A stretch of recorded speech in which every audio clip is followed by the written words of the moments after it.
Hello, friends. Welcome back to playing tribute to Ace Attorney Dual Destinies, where we have reached the finale, where everything is going to come together, tied up in a nice little bow, in the last case of the game, Turnabout for Tomorrow, where Apollo has jumped in to our little mock trial kind of thing, before the judge could lay down a verdict on Athena's innocence. In the case of her mother's death. We learned a lot about spies and apparently the emotional ability of the spy, or like the lack of emotional capabilities of the spy. Something about him not being able to express emotions. Or maybe not necessarily not being able to express emotions, but he doesn't express emotions like normal people. So, psychopathic spy. Cool. We're going to figure that out, hopefully. But first, Apollo has something to say, and he has interrupted this trial to say it. So let's just go ahead and find out what he's saying. I keep pressing the save button instead of the back button. Sorry about that. There we go. Here we go.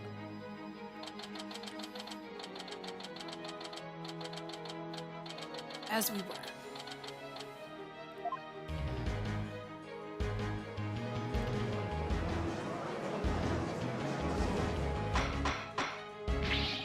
Mr. Justice, please explain yourself. It's very simple. There isn't much to explain. The defendant, Miss Athena Sykes, might not be innocent. What are you talking about? The case from 7 years ago has been settled. I'm not talking about the past year. I'm talking about the present case. It's still not clear who killed Clay Terran.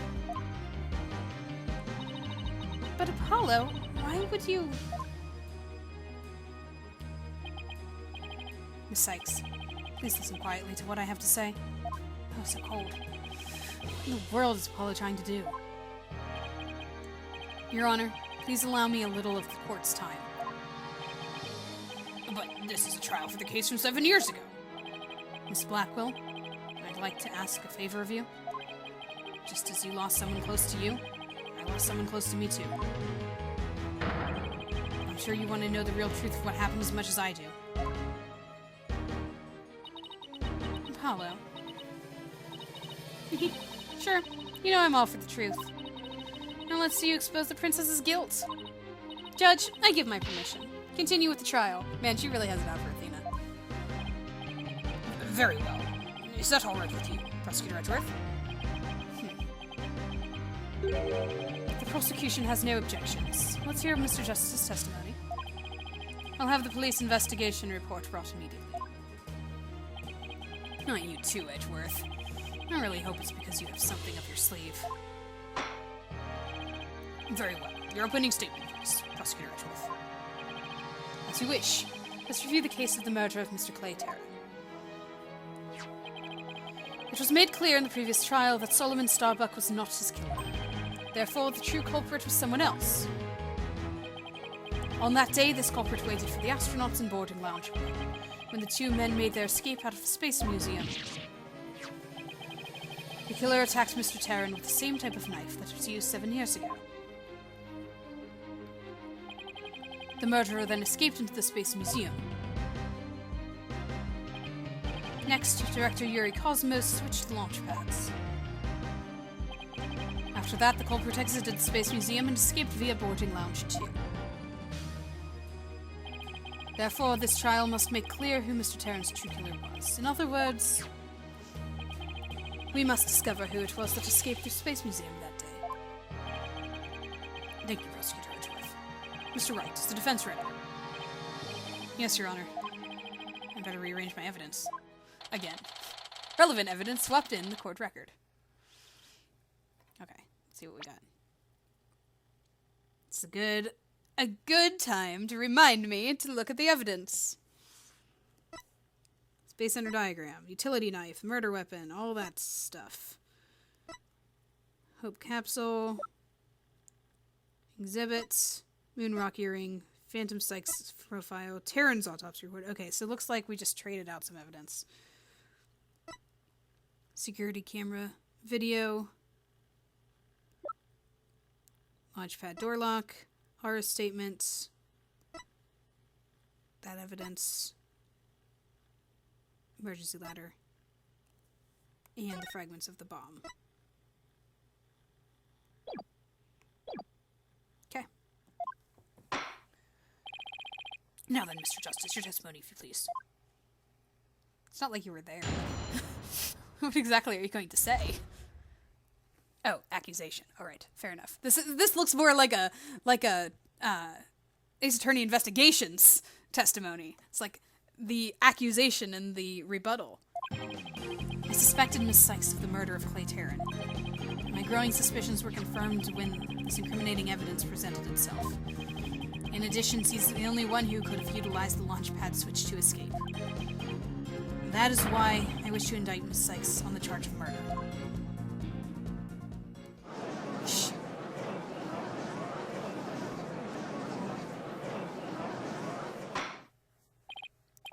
Order in the court. Mr. Justice, you realize you are charging your own co-worker with murder, don't you? Yes, Your Honor, because that is the conclusion my investigation has led me to. But Apollo, why? How could you suspect me too? Mr. Wright, your cross-examination, please. I don't get it. Just what did you find out over the past few days to make you think this? I have to distinguish their voices. I try to make Apollo sound younger. I don't know whether that actually comes out in my voice. And usually Phoenix sounds a little bit more serious. Because Apollo is the goofy one. But he's so serious right now. I can't distinguish his voice. Hold it! Press everything. What first made you suspicious of Miss Sykes? It all started when Miss Sykes and I were investigating the crime scene. When she saw the weapon that killed Mr. Tarrant, my bracelet reacted. She said she'd never seen the knife before, but my bracelet told me otherwise. And then every time after that, my bracelet would react when she talked about the case. Poor Apollo was beside himself during that investigation. I didn't know what to do or think. I couldn't even sleep. In that condition, I knew I wouldn't be any good in court. So I decided to wear an eye patch, so I wouldn't be able to perceive any of her tells. So that's why Apollo was acting so strangely. Note that the eye patch came before the explosion. But the reason Miss Sykes unconsciously reacted to the knife that way is because she stabbed her mother's murderer with one identical to it 7 years ago. Objection! But that knife was also the murder weapon that was used to kill Clay Tarrant. My bracelet could have also reacted to her because she knew she was his killer too. I guess he has a point. But my bracelet wasn't the only reason I became suspicious of her. My growing suspicions were confirmed with discriminating evidence. Right, we have that. Hold it! That's what accused her in the first place. That's the lighter that was found in the Space Museum with her fingerprints on it, right? But even if it seems decisive, there must be other facts we don't know about it yet. If that's so, go ahead and prove it then. Look, honestly, I don't want to believe it's true either. But Miss Sykes was the only one who was in the Space Museum at the time of the murder. But Mr. Justice, Miss Sykes had absolutely no motive to kill Mr. Tarrant. Objection! 7 years ago, Miss Sykes lived at the Cosmos Space Center. It wouldn't be strange if she had some kind of connection to him. Besides, people sometimes kill for motives we can't even imagine. I know you've seen plenty of cases like that in your own career, Mr. Wright. I still can't believe this. How can you actually suspect Athena, Apollo?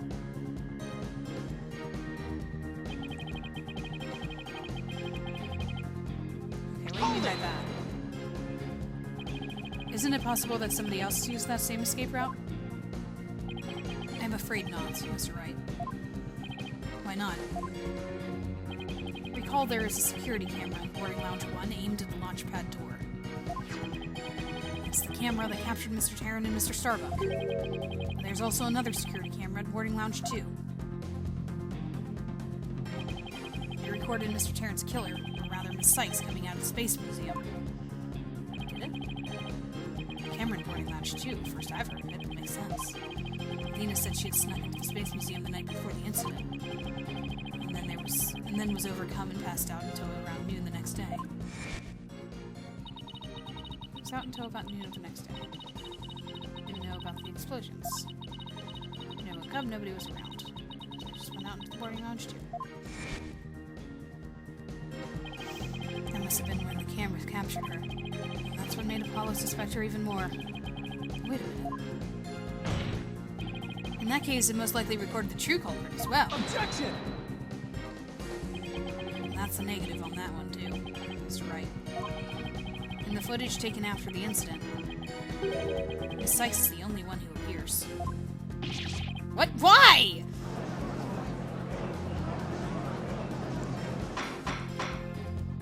Order in the court. That can't be. But if it is, then it's incredibly incriminating. Wasn't it you who proved in the previous trial that the way the true culprit escaped was via the Space Museum after the paths had been switched? In fact, you previously proved to Antonia, leaving your client high and dry. I must say, that is vintage Phoenix Wright. The classics. Hold it! Believing in your client to the end is a basic principle of good defense. Shouldn't you extend that same principle to your own coworker? You're probably right. Maybe I'm not even fit to be a lawyer. However, I don't care. This case is special to me.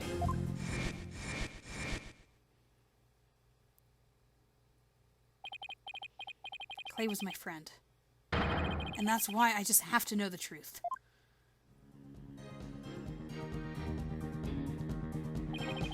Apollo suspected his trusted coworker of killing his friend. To dispel his doubts, he investigated on his own. That led to more doubts. Apollo must have been really struggling with this. Well, Apollo may have doubts, but... I'll say it again. Athena Sykes is a murderer. And I have only one thing to say. Evidence is everything in court. Well, Mr. Wright, think you have the concrete proof to knock down my arguments? Your arguments have been very clear, Mr. Justice, and your facts appear to be indisputable. Well, Mr. Wright, what do you think of my theory?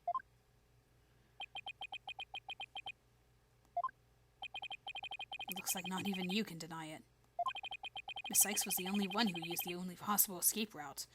Okay, so the question is there another escape route? Under these circumstances, there can be no other suspect but the defendant. Unless... You think there was an alternative escape route? Yeah. Is that what you think, Mr. Wright?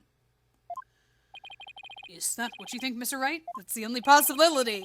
Is that what you think, Phoenix? Was there an alternative escape route? There has to have been. There has to have been. So...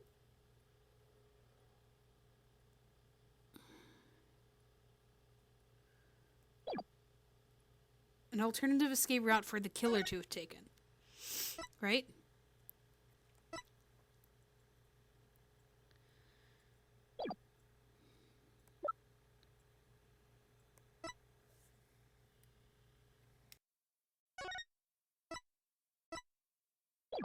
Well, that told me nothing. That's nothing either.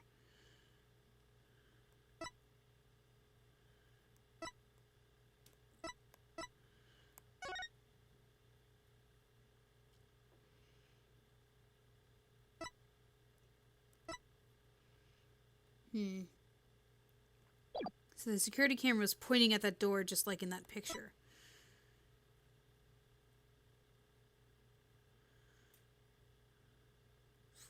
I mean, that's an escape route. But I don't know whether that's connected to...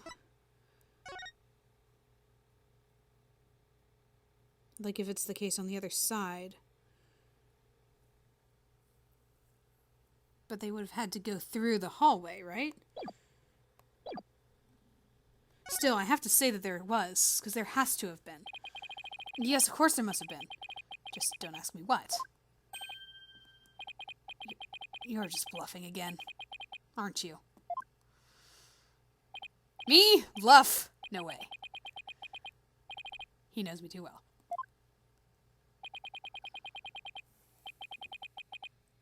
It's fine, Mr. Wright.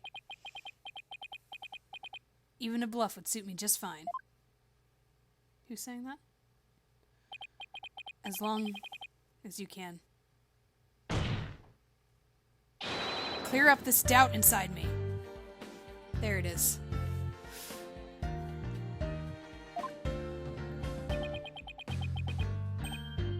Wait, so is that what this is all about? Mm-hmm. I want to believe in Athena. I really do. But what is faith without doubt? That's why I need to question her guilt. So that once the truth finally comes out, I can really fully trust her. So that you can really trust me? It seems your junior partner has just showed us what trials are truly all about. I believe you're right. We prosecutors painstakingly question every detail in pursuit of the defendant, while we lawyers believe in and defend our clients to the end. When both sides go all out against each other, that's when we discover the truth. Precisely. And when the battle is over, we will understand the true meaning of trust. That is exactly what trials are about. Wouldn't you agree? Yes. I couldn't ignore the seed of doubt that was growing inside me, so I decided I needed to face it head on. No matter what the truth is that's waiting ahead, I won't be afraid.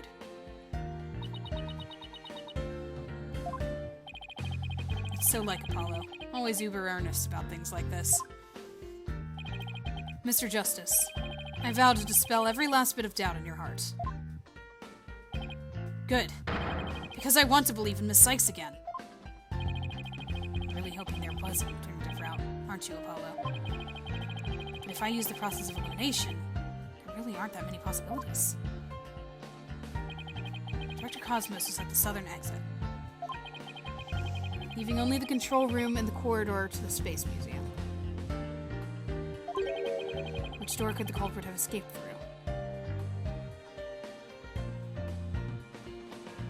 Oh right, this is assuming that he came back out. The trash chute? I've been actually kind of thinking about the trash chute as a possibility for a while, but I didn't want to mention it in case I was right. But now that it's telling me to put my money where my mouth is here, I'm gonna say it. The trash chute. Come on, Mr. Wright, where do you think the culprit escaped to?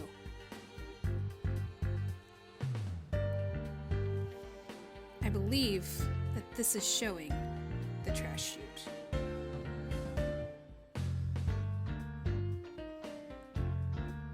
Take that! There? I doubt anybody could have escaped that way. But it's the trash chute. Ah.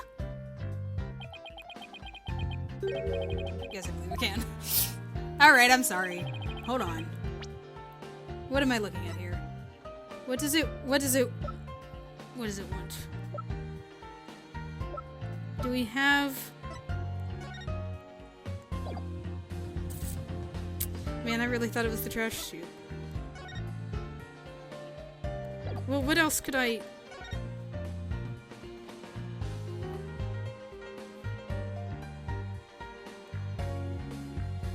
Oh, unless he left through the corridor. This is serious, Mr. Wright. Sorry, I'm being serious. I really thought he jumped down the trash chute. Okay, alright, okay. Director Cosmos is at the southern exit, leaving only the control room and the corridor to the Space Museum. But he couldn't go into the control room because only the director had access to it. So, it had to have been the corridor. Because he used his, Starbucks, Take that! fingers, or handprint. He really only could have escaped the corridor in the Space Museum. Right. Yeah. I thought that was already proven? Because that's why they were saying Athena did it. So I don't know what I'm doing here to, like, say there's an alternate. All they had to do was use the unconscious Mr. Starbucks first to get through the door. Yeah, we knew that. It appears that all you're trying to establish is Miss Sykes' guilt. Yeah, exactly. That's the problem. We're trying to prove that it wasn't... If the culprit used that route, the only exit would have been in boarding lounge 2. Right, so we need the alternative route on the other side. The logical conclusion to your argument is that the killer is none other than the defendant. Oh, I knew it. That's the only way it could be, huh? If the culprit escaped into the corridor that leads to the Space Museum, then I guess it's true. The only exit would have been into boarding lounge 2. But Miss Sykes was the only person captured by the boarding lounge 2 security camera. I investigated the crime scene thoroughly. But the only place the culprit could have escaped was the Space Museum corridor. There weren't any other secret corridors or anything. So that leaves us with no other conclusion to draw but that Athena Sykes was the culprit. What could the answer be? Was there really no other escape route? But hold on a second. What if...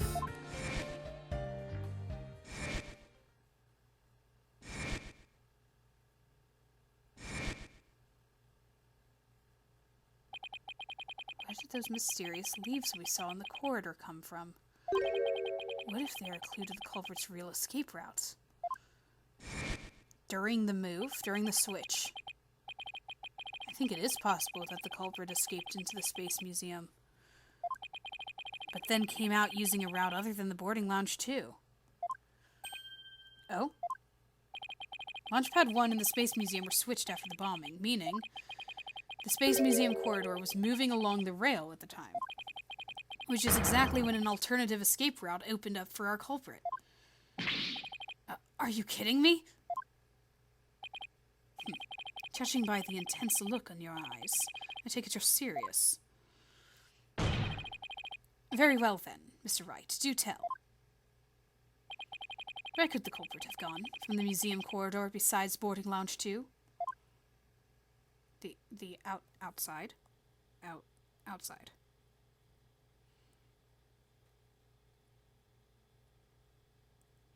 Take that! Outside. We found something odd while investigating the museum corridor this afternoon. Namely, a few dead leaves on the floor. Considering where dead leaves come from, they point us to exactly where the culprit escaped, too.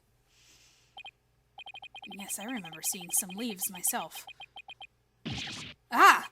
Do you mean... Yep, while the Space Museum was in motion just beyond the corridor's safety door, was an alternative place that the culprit could use to escape. In other words, the culprit's real escape route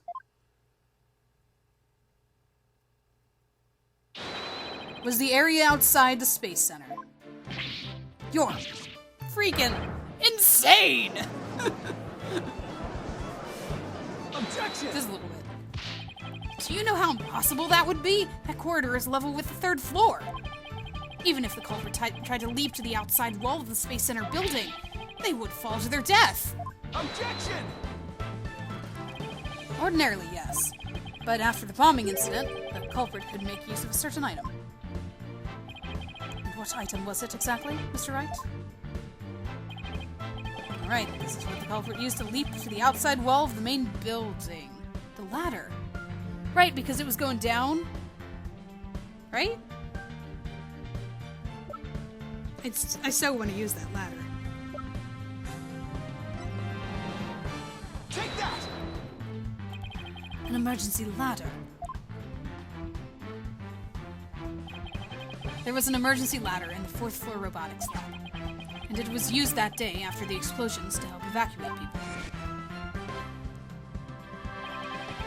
Miss Blackwell herself used that ladder to escape down to the ground level. Recall that the launch pads were switched after the ladder was lowered.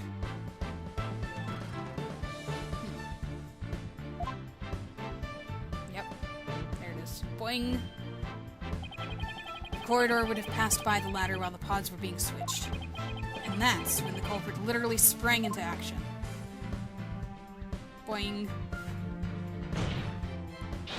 And leapt onto the ladder. What? Who would have imagined?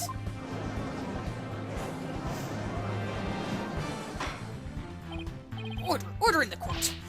Well, an alternative escape route seems to have emerged. Which means someone other than Miss Sykes could have been the culprit, right? Objection!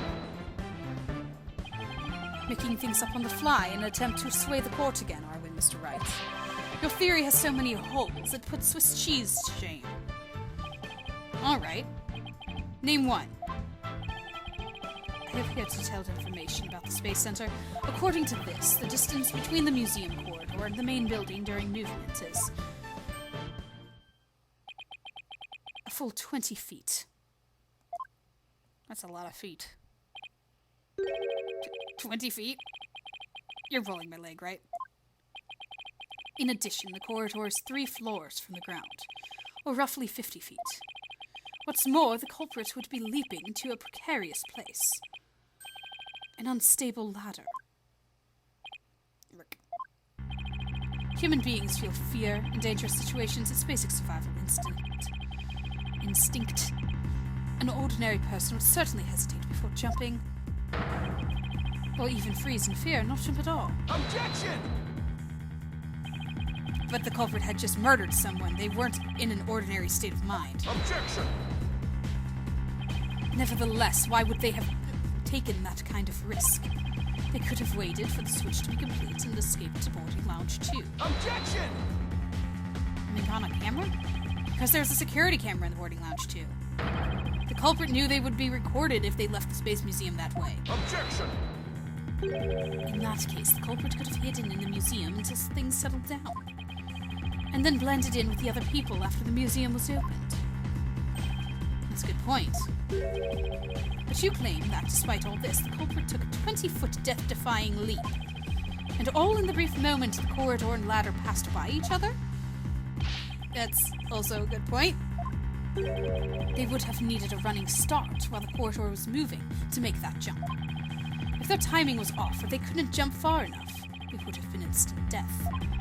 What kind of person would attempt something like that? Stop bringing up good points, Edgeworth. This true culprit of yours is nothing but a figment of your imagination. Why do you always have to point out every flaw? It's his job. Mr. Edgeworth's right. That does sound pretty insane.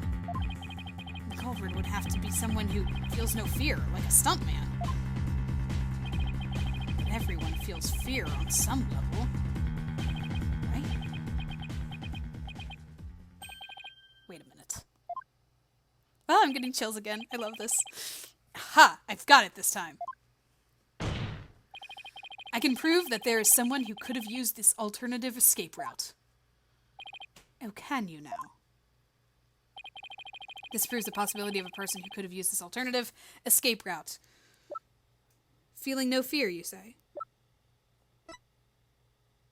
Take that! A normal person, you say? What's that, Mr. Wright? This is a certain person's very interesting psychic profile.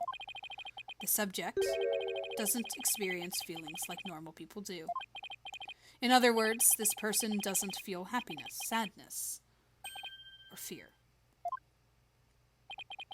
Doesn't feel fear. Right. You can't be serious.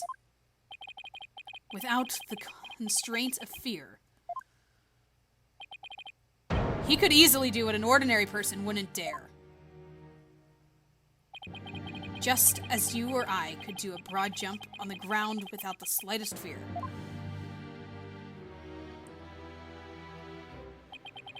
This subject could make a 20-foot leap 50 feet up in the air.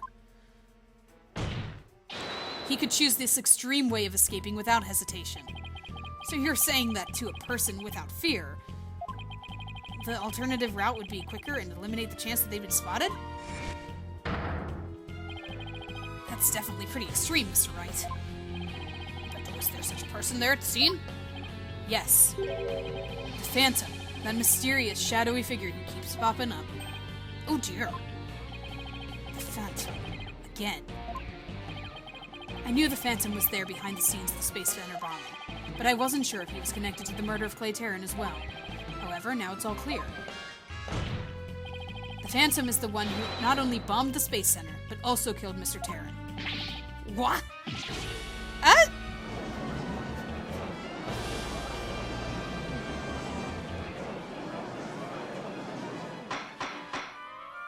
I just realized that that's probably supposed to be them saying the same word together, not cutting off and finishing the word. I don't know why I never realized that before, but it's like both of them saying, "What?" Order in the court. Order, I say. Mr. Wright, please continue. There were just too many similarities between this case and the one from 7 years ago. But why, you may ask? It can only be because both incidents were the work of the same Phantom. So then this Phantom is the one who killed Clay. But who is he? This Phantom has been hunting this case, pulling the strings in the background.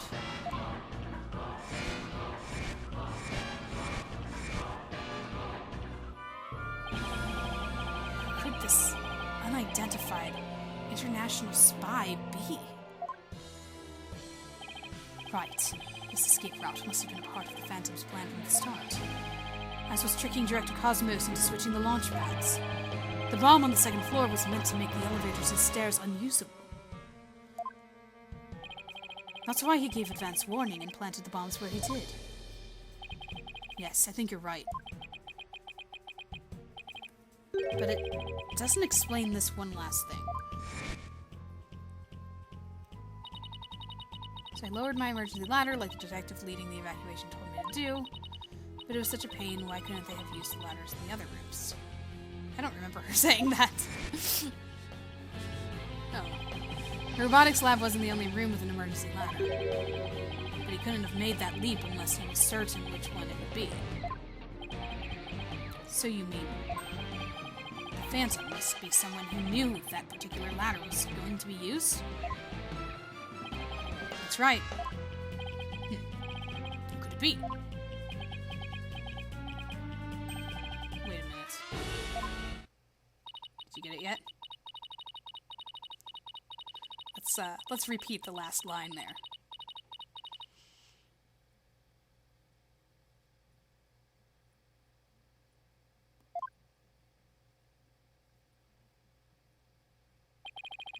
Miss Blackwell lowered the ladder after being told to by the detective leading the...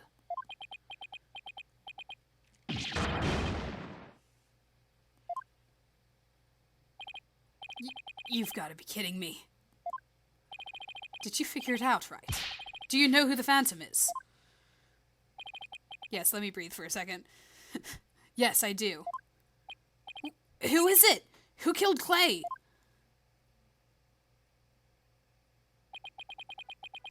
Our mystery spy, known as the Phantom,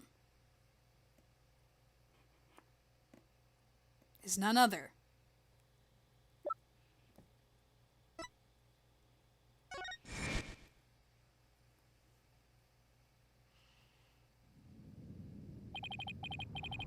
after the explosions, a member of the staff crossed paths with a certain detective.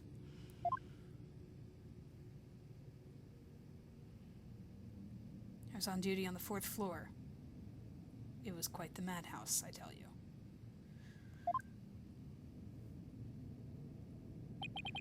As for the detective who was leading the evacuation from the 4th floor,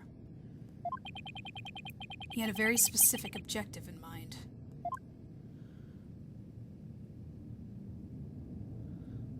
So I lowered my emergency ladder, like the detective leading the evacuation told me to do.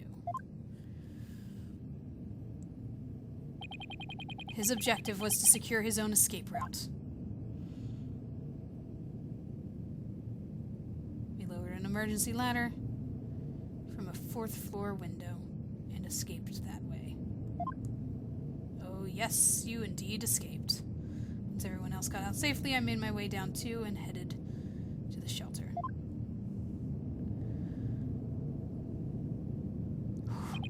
The ambient sound here. It's not even music. This is a detective you all know. He's even the lead detective on the current case.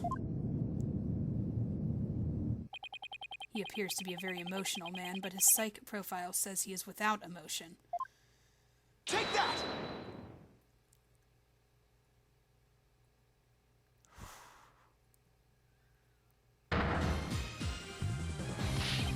What are you saying? You mean the Phantom is Detective Bobby Fulbright? Exactly. We were all taken by his fake persona. Detective Fulbright's real identity is the Phantom. Oh, I remember when I first went through this, I was like, what, seriously? Order in the court. Mr. Wright, how could this be? That's easy, Your Honor. Detective Fulbright was leading the 4th floor evacuation effort. Our first clue is that he made no attempt to have any other ladder put to use. The ladder in the robotics lab is the only one he ordered to be lowered. The second is that he directed everybody to the basement shelter via this ladder. Verily, it was all part of his plan to create an escape route. After Detective Fulbright saw to it that his ladder was lowered from the robotics lab, he went to the lounge where he killed Clay Terran and escaped into the Space Museum. The museum started moving slowly, so he waited for the right time, got a running start, and just as the corridor was passing the ladder, he leapt onto it. I don't believe it. That's... Addlepated? Detective did all that? Was it really him? I mean, all this time I thought... You're such a nice guy. The whole Injustice We Trust thing. Sorry, we didn't catch your name. My name, I'm Bobby Fulbright. The heroic detective who defends our good citizens from evil. The champion of justice who comes running whenever you're in need. And my catchphrase? Injustice We Trust. Then, his concern for Simon was also all just one big act? Reform, valued member of society, all that stuff, so I can't just sit by and watch him give in to his emotions and tear the defendant apart. That monster killed Clay. He had me completely fooled. Come to think of it, he's the one who brought that bloodstained lighter to court, too. The scumbag even made me turn on Athena. How did I fall for all that? For him to have wormed his way into the police department as well. Your Honor, the defense demands to question Detective Bobby Fulbright. Yes, I agree that we need to hear from him right away. The court will take a short recess, and then Detective Fulbright will take the stand. Ooh, boy. Are you ready, folks? It's time to finish this.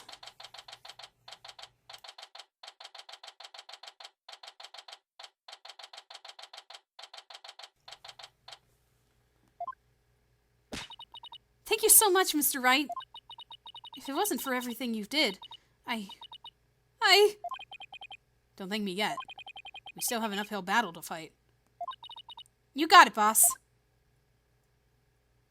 Aw.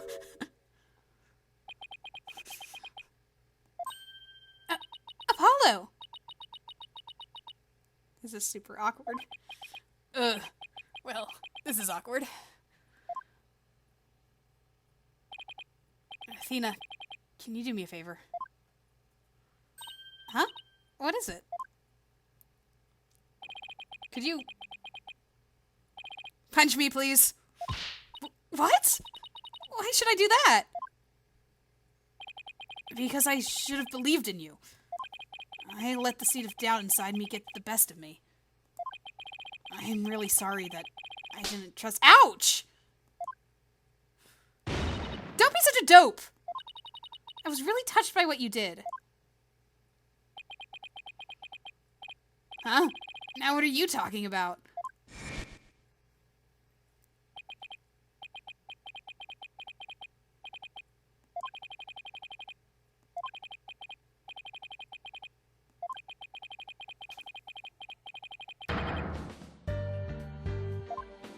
The Apollo theme. You took the time and effort to genuinely think about who I am and what I'm made of. After all that, how could I punch a true friend like you, Apollo? You didn't have any trouble slapping him a second ago. Thanks, Athena. And thanks for waking me up to reality again. Oh, look at him with his big smile, back to normal. Guess I know now who to call if I ever get sleepy in court. Looks like you have some promising young people working under you. I'm assuming this is Edgeworth. Yeah. Hey, buddy. Edgeworth. Yeah, I think they're pretty great myself. And they're not afraid to keep me in line. Anyway, I have some very good news. Aura Blackquill has surrendered. The hostages have surrendered, and the hostages have been set free. Trucy and all the others? Oh, thank goodness. Miss Blackquill said she had something she really needed to do. So I granted her special permission to do what she must. Wonder what it is. Oh, hi! Miss Blackquill! I didn't come to apologize, if that's what you're thinking. My actions are what allowed the truth of what happened 7 years ago to finally come to light. But I did come because I had something to say to all of you. Miss Aura, she better not be here to complain about something. Miss Blackwell, I want to apologize to you. The fact that you couldn't trust the court system is our fault. Yes, it's true the courts are filled with incompetent idiots. Still, I suppose I could let you handle the rest of this case for me. Oh, Miss Aura, does this mean you're starting to trust the system again?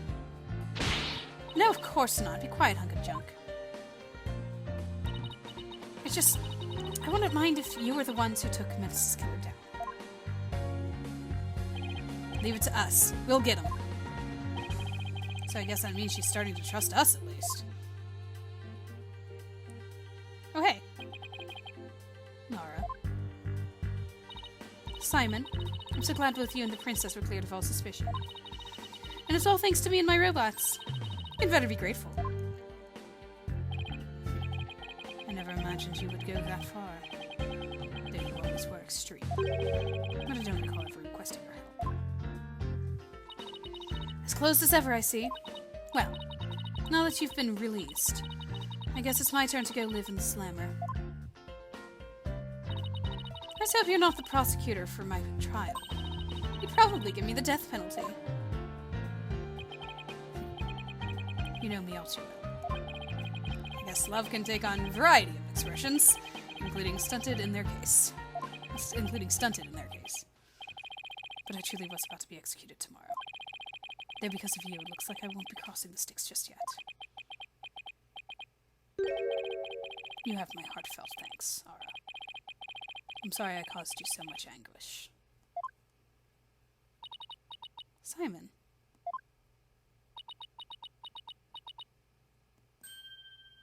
Aw.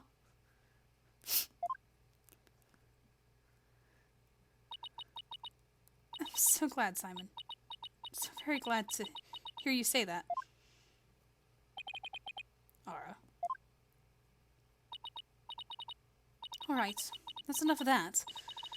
Bailiff, take me to the detention center. What Miss Blackwell did was inexcusable. But it's clear she did it out of love for her brother. I still can't wrap my mind around Detective Fulbright being the Phantom. Right? This guy is insane! I can't believe he killed Clay. Right. And murdered my mentor, which brought great distress upon little Athena. Chief Prosecutor. Yes. I would ask a favor. Would you allow me to stand at the prosecutor's bench for this trial? I wish to claim the Phantom's head by my own hand. This was my plan all along. After all, it's highly unconventional for a man of my position to stand in court. Sir. The formal paperwork has yet to be filed, but you are hereby conditionally released. Please take the prosecutor's bench in your official capacity. and uncover the truth by your own hand. I'm much obliged. Oh, he doesn't have to break them. The day to part with these has come at last. Chief Prosecutor, could you...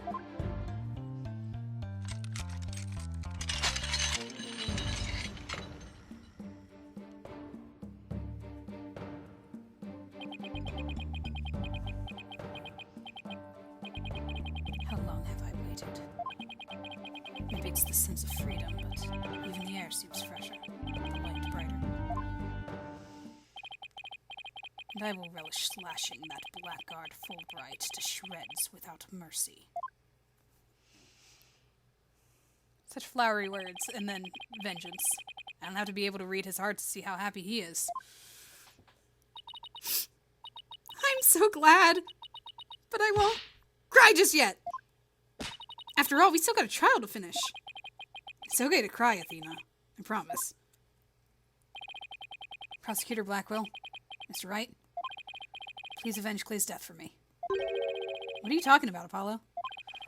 You're coming to the defense's bench with me. I am? Well, I can't expect Athena to assist me, now can I? She's the defendant.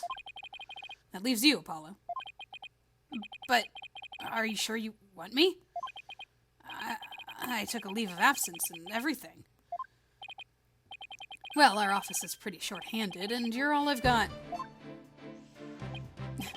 Thank you, Mr. Wright. Apollo. Athena, I can say it with all my heart now. I believe in your complete innocence. In your complete innocence. And now we're going to prove it to the world. Thank you, Apollo. I know you can do it.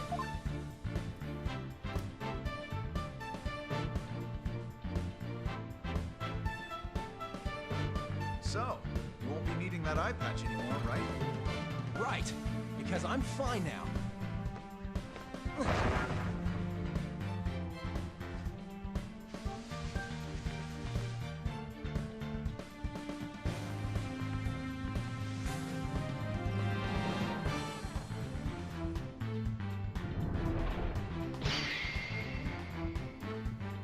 He's back!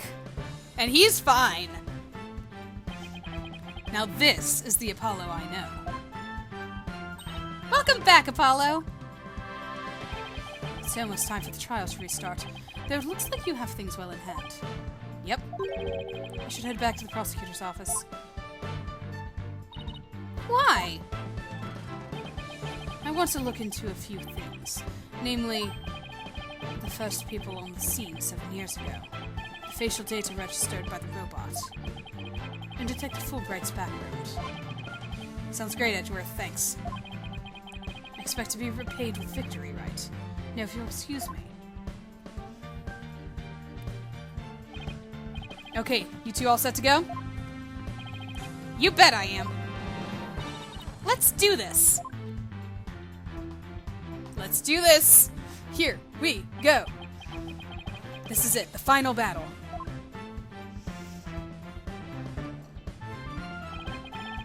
The murder of Apollo's friend. The courtroom bombing incident.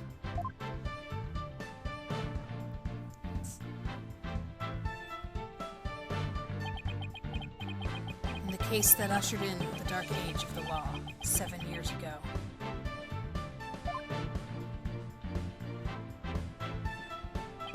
Destiny has called us to bring the one responsible for it all to justice today. Sorry, I keep hitting the mic in this epic moment.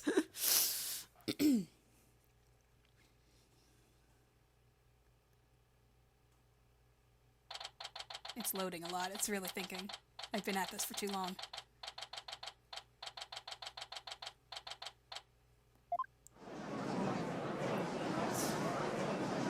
Final battle! Let us now reconvene. The defense is ready, Your Honor. The prosecution has never been more ready. We're on the same side this time. You know, this is the first time we've been at the defense bench together since I debuted. Now that you mention it. Although back then I thought you were more loud than you were reliable. You've really come a long way since then, Apollo. You've grown a lot. Well, there have been some hiccups, but I guess I've done pretty well.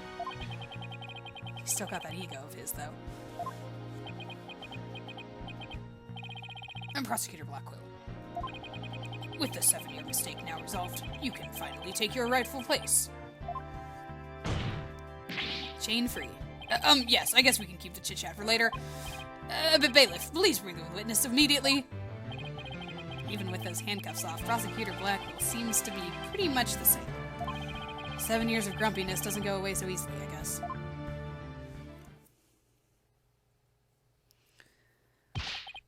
Ha ha ha! Bobby Fulbright here! I heard I was needed at the stand. Wow. I heard I was needed on the stand, so here I am. So he has no idea he's being accused right now. Detective Fulbright, do you know why you have been called to give testimony? Yep, because there is only one reason why I'd be called. And that is because it's time for justice. In justice we trust. Objection! You can't fool us with that act anymore. Your justice is nothing but lies. What? Are you questioning the integrity of my sense of justice? I mean, sure, sometimes I make mistakes, but hey. He's acting exactly the same as always. Tell me about it. You must be feeling awfully confident. Fulbright. If you wish to dispel our suspicions, then let's get to your testimony. All right, fine. You want me to prove my righteousness? I can certainly do that. What exactly are you testifying about to prove your righteousness? Ha ha ha! I am the very embodiment of justice itself! I won't have you make me into a villain with your far-fetched arguments! And this bit about the escape route is only a theory! You don't have any proof! What we do have is proof that Athena Sykes is the culprit, the lighter with her prints on it. Yeah, but you're the one who presented that to the court, so I'm not really that convinced that it's a true thing. So you're saying the suspicions against you are completely false? Of course he is. And that the defendant is the real culprit? That's right! Mr. Lawyer's escape route is totally circumstantial. He doesn't have any proof that I made a big leap into a ladder. We don't have proof. You're correct about that. However, you don't have any proof for your claim either. Nah, I guess you're right. But you can't define justice with evidence. You can define it anyway. Justice? Justice! Objection! Don't make me break you out a dictionary on you. Nah! Please don't throw the book at me! Tell me the Phantom didn't just make me set up a stupid pun for him. Let's just try not to lose focus, alright? But my justice is crystal clear! What's not clear are your eyes! Wake up and smell the justice! Silence!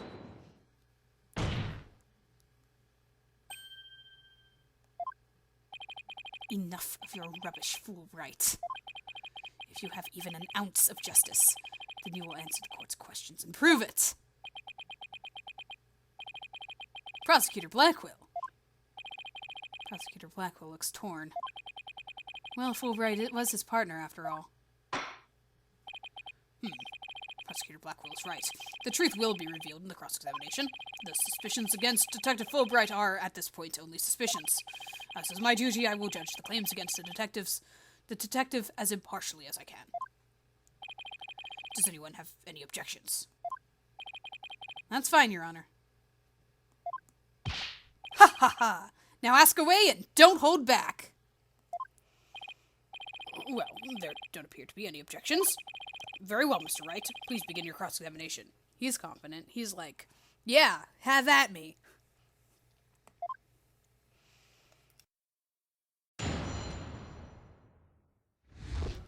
I love how it still has, like, the me against Blackwell at the bottom, but it's not really. We're on the same team.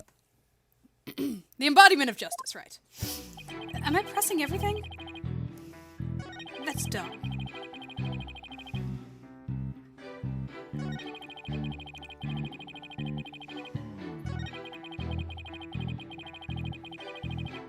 Okay, those are my two main issues. Hold it! And then please tell us more about the circumstances surrounding the ladder. Well, I'd much rather expound on the topic of justice, but oh, all right. Let's see. What should I ask about? Okay. What? Okay, because she was the one who lowered the thing, and it was coming from the lab. I actually want to ask about the lab, because that was his past crime, too. Please tell us anything you remember about the lab. The lab, huh? Well, it was so messy, there was hardly anywhere to step. I guess they were in the middle of building a giant robot. Yeah, that's pretty much how it looked when we visited this afternoon, too. Okay, I know the drill. You want me to add the statement to my testimony, don't you? What? No, way ahead of you. I'll just add it in.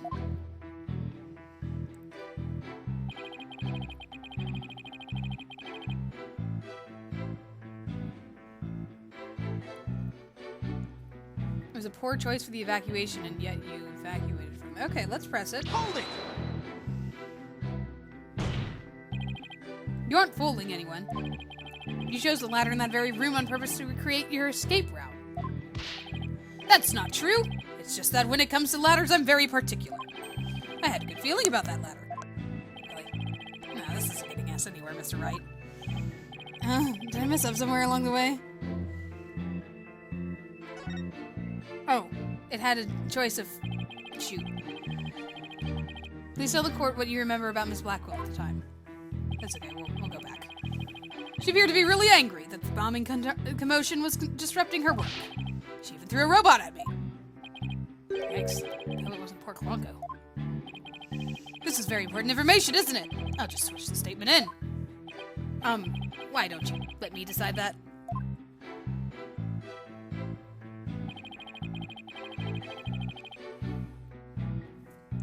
Hold it! I'm beginning to wonder, is Miss Blackwell ever not grabby? Well, they already took her down at the station, so it's a bit late to ask her now. Just my opinion, but maybe it's best we don't ask her about that. Ever. Should I try asking her something else? Yes, I was supposed to be asking about the lab. This is... Sorry. Sorry. Apologies. Uh-huh.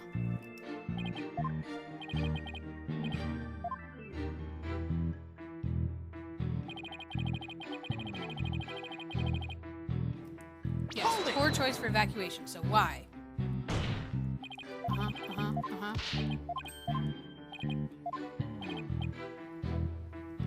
Keep pressing. Let's proceed with your testimony, shall we? Ha ha ha! Certainly, certainly. Looks like he's sticking with Athena as the culprit. It doesn't help that he has the evidence. Let's press him on everything until he cracks. Press everything, alright. I like your style there, Apollo. Press everything.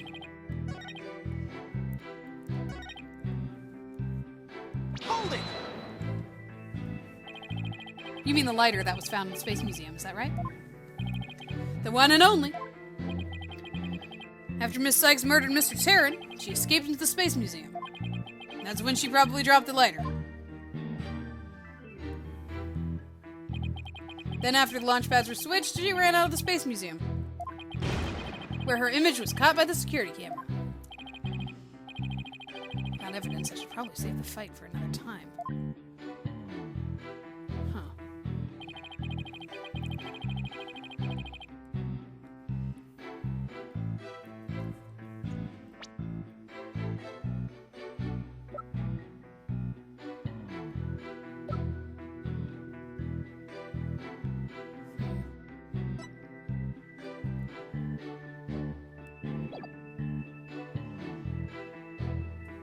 Hold it! Alright, let's go back to Ara.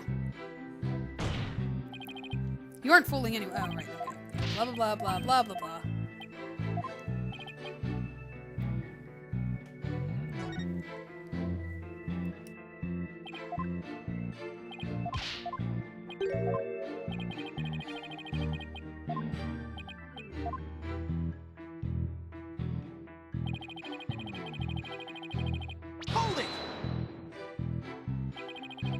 Sorry, guys. Final boss and all.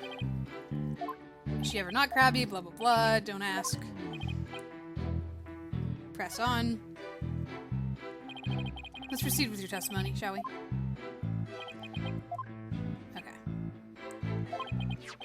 Alright, press everything. I guess we're pressing the beginning where he's talking about his embodiment of justice. Hold it!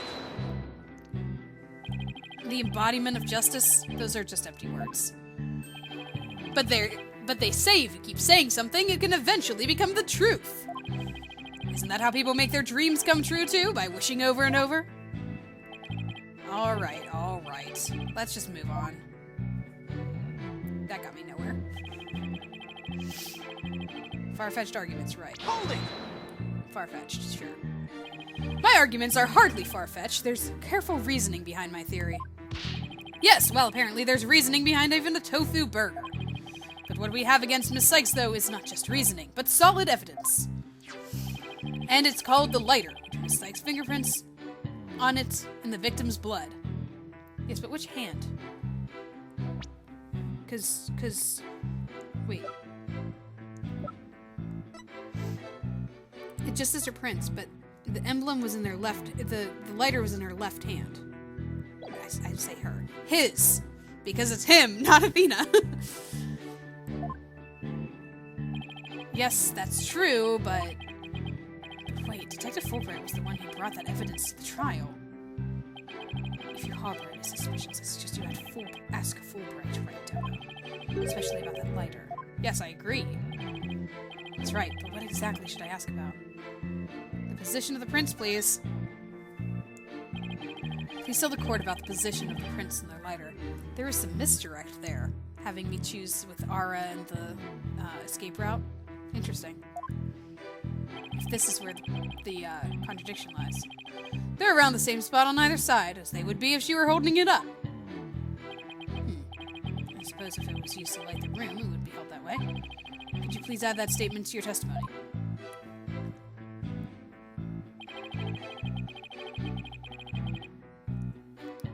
Right.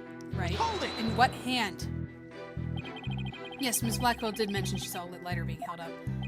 Yep, meaning the person Miss Blackwell saw was the owner of the fingerprints. Just straightens the argument against Miss Sykes. But he wouldn't be that dumb, right?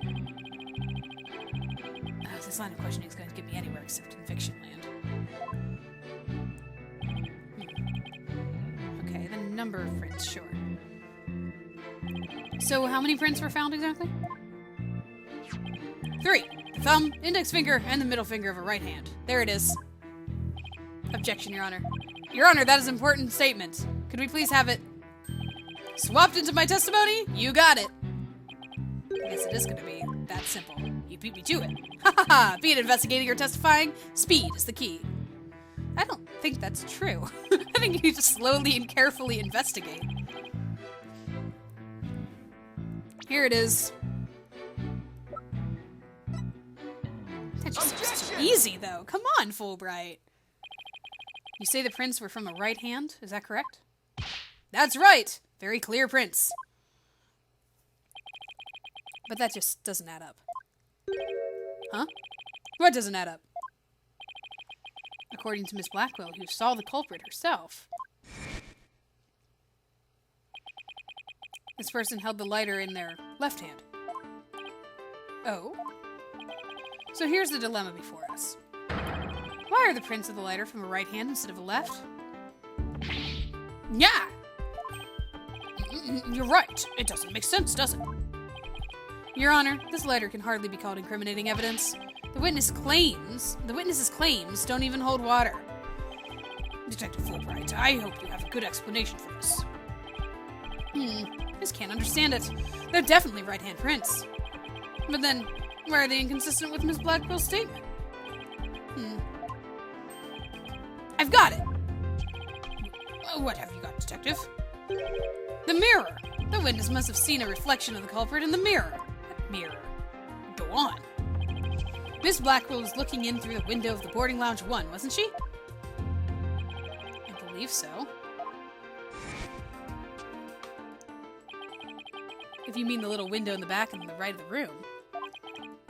That's right. And across the room on the opposite wall, is a large mirror. Do you remember seeing it? Ah! So are you saying... Yes, the culprit Miss Blackwell saw must have been a reflection of that person in the mirror. Oh, that's why I wouldn't be so stupid. He would make sure it was the same hand. Ah, I see. In that case, right and left would appear reversed, wouldn't they? Ha ha ha! Now do you see? That's the logic of pure justice. Objection! But your argument is only conjecture. You don't have any proof that what Miss Blackwell saw was a reflection. Silence. Right, so you'd sooner make yourself than him like that. Put some more muscle into it. Huh? Ha ha ha, that's right! Besides, the lighter couldn't have been in the left hand. And why not? Miss Blackwell said she saw an Earth emblem on the lighter, didn't she? That emblem is only on one side of the lighter. So? You're right, there's no emblem on the other side. Exactly! As blank and smooth as the judge's fine scalp. If the culprit had the lighter in their left hand, they would have covered the emblem. Uh-oh. Oh, because of the way that the lid would open, duh. Okay. What's more, this is the kind of lighter you flick open with your thumb before lighting. So if the culprit had held it in their left hand with the emblem out visible, they wouldn't have been able to open it, let alone light it. But if they held it in their right hand, they could easily open it and light it. This all means the culprit was definitely holding the lighter in their right hand. No! Come back, my beautiful contradiction! It appears you've planted a flower that bears no fruit. Ha ha ha! See how it withers before my flower of justice? He's tough. He's managed to discredit almost everything I've proven up at this point.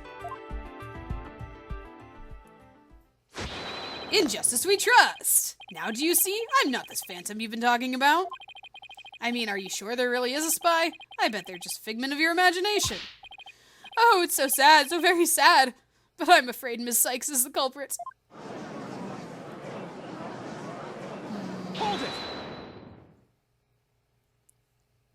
Apollo? Detective Fulbright, I believe you said that the emblem is only on one side of the lighter? Are you sure about that? Of course I'm sure. Why don't you take a look for yourself and see? Do you see an Earth emblem on both sides of the lighter? What? I knew it. You're lying, Detective. Pardon me. You mean...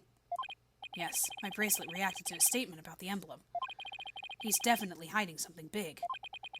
And I think if we use my talent, we might be able to figure it out. Justice Dono, are you to use that cheat of yours again? It's not cheating, Prosecutor Blackwell. Very well. Whether I like it or not, I suppose we should use whatever works right now. Go on, then. It's no more cheating than Athena's power. With Prosecutor Blackwell's reluctant blessing, apparently. Okay, Apollo, you're up. What's his tell gonna be, though? From the psychopath that doesn't, do anything. Here goes then. Detective Fulbright, could you repeat that last statement one more time? Oh, guys. What in the world are you up to? Alright, fine. I'll say it as many times as you like. Listen carefully. The Earth emblem is only on the side that you can see when held on the right hand.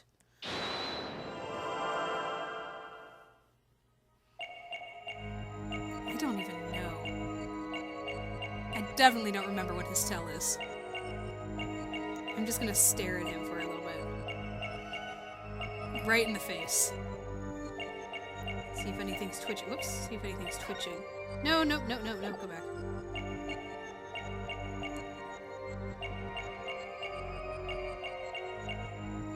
Anything twitching?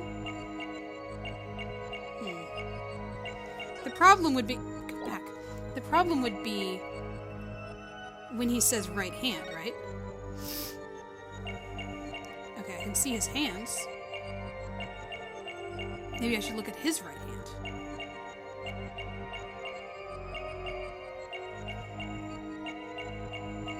See if anything changes here. Oh gosh, I need to stop doing that. So he like tenses up. Tense up? No?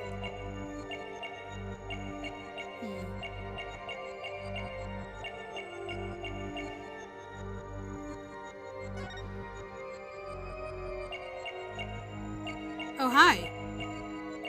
What you doing there? Are you flicking an imaginary lighter there, buddy? Gotcha!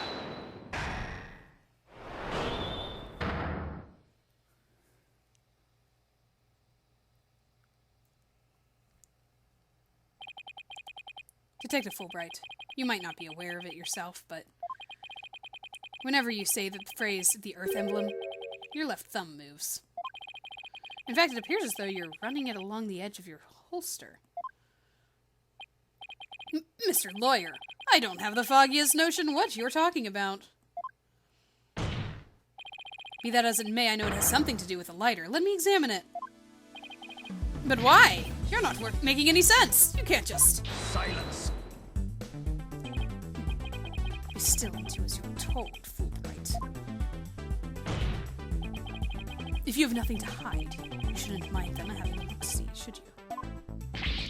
What? Not you too, Prosecutor Blackwell. I'm not sure what this is all about, but if Prosecutor Blackwell insists. Only him, though. It must be something important. I will allow the defense to examine the letter.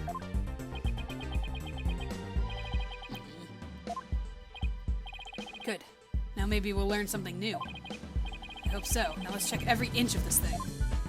Ooh, investigation time. Okay. I guess I have to move with this then. Alright, let's examine that. That's the Earth emblem. So this is the Earth emblem Detective Fulbright was talking about.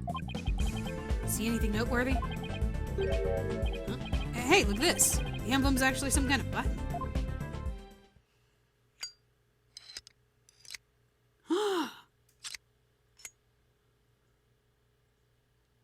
Oh my gosh, it's the 10 caliber gun. Wow, it transforms into something. A handle? A trigger? Is this what I think it is? There's no question, it seems. What you have there is a gun. A what? A gun. So that's it. Your Honor, please recall this morning's trial when Director Cosmos was on the stand. The bullet that hit the oxygen tank was extremely small, maybe 10 caliber. This little compact gun probably takes bullets of that caliber. Looks like this is the gun that was fired at the scene. I'm flabbergasted! The lighter was a gun? So when Detective Fulbright would touch his holster. That's right. Whenever he mentioned the Earth emblem, he must have subconsciously thought about the secret behind the lighter. In other words, he knew it was a gun from the very beginning.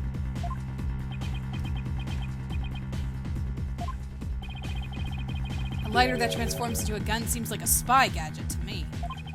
It's not the kind of thing any ordinary person can get their hands on. In fact, I'd say it's strictly in the domain of elite spies. Detective Fulbright, you will explain yourself. Haha! There's nothing for me to explain. I didn't know the lighter could transform. I mean, it was found in the Space Museum, and then I brought it straight in. I didn't even have time to check it out. Objection! You liar. Whenever you mentioned the Earth emblem, you touched your holster. You subconsciously did that because you knew it was a gun. Accuse me all you want, but where is your proof? Do you have any evidence that I knew the lighter was a gun? Not exactly. And whose prints are on it? Miss Sykes' prints. It proves that she's the culprit who fired the gun at the scene. Well, not unless her prints are also on the trigger. It would appear that the detective is right. Are you guys really trying to prove your client innocent or what? Although it pains me to do this, now that we are where we are. I have to make the following assertions, coming from the prosecution's side. The person who fired the gun at Director Cosmos in the lounge after the incident, and the person Miss Blackwell saw holding the lighter, and the person who murdered Mr. Terran, and the person who bombed the Space Center, are all the defendant Athena Sykes. The prints in the lighter are decisive proof. Prints on the lighter. No! Ha ha ha! Now do you see? A man on the side of justice couldn't possibly be the culprit. His music doesn't quite hit as nicely as it did before. And I think this is about sums up Ms. Sykes' part in the whole affair. The evidence certainly does seem to point to the defendant's guilt. Do you have anything to say, Prosecutor Blackwell? Evidence is everything in court. Therefore, Fulbright's claims stand firm. But calm down, Apollo. He's just saying that because he has to. He has to as the prosecutor. Mr. Lawyer, our job is to pursue criminals in the name of justice. You shouldn't cast suspicion on people based on something as dubious as a habit. In fact, you have a bad habit of showing up in court with an awful case of bedhead. Objection! Okay, come on, man. Always the spiky here. Says the man who wears sunglasses at night. If it's proof you want, it's proof you'll get. I'll prove that this lighter is not Miss Sykes, but yours. Sounds like you've hit something, Apollo. It's just, if the prints in the lighter are basis for accusing Athena, I think we should reconsider the credibility of the evidence itself. You mean you think this lighter might be forged evidence? That's right. It could all be part of Fulbright's bigger plot. Yeah, I thought that was already suspected. Did he do anything out of the ordinary while I was off on my own? I can definitely think of a few things.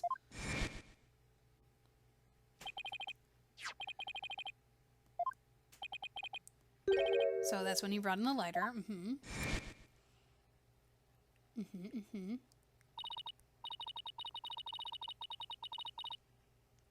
Comparison on prints we found at the boarding lounge.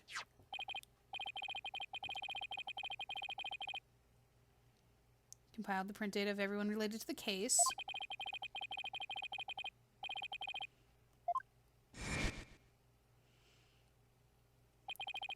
If we assume he's been laying a big trap for us all along, there's got to be something off about this piece of evidence.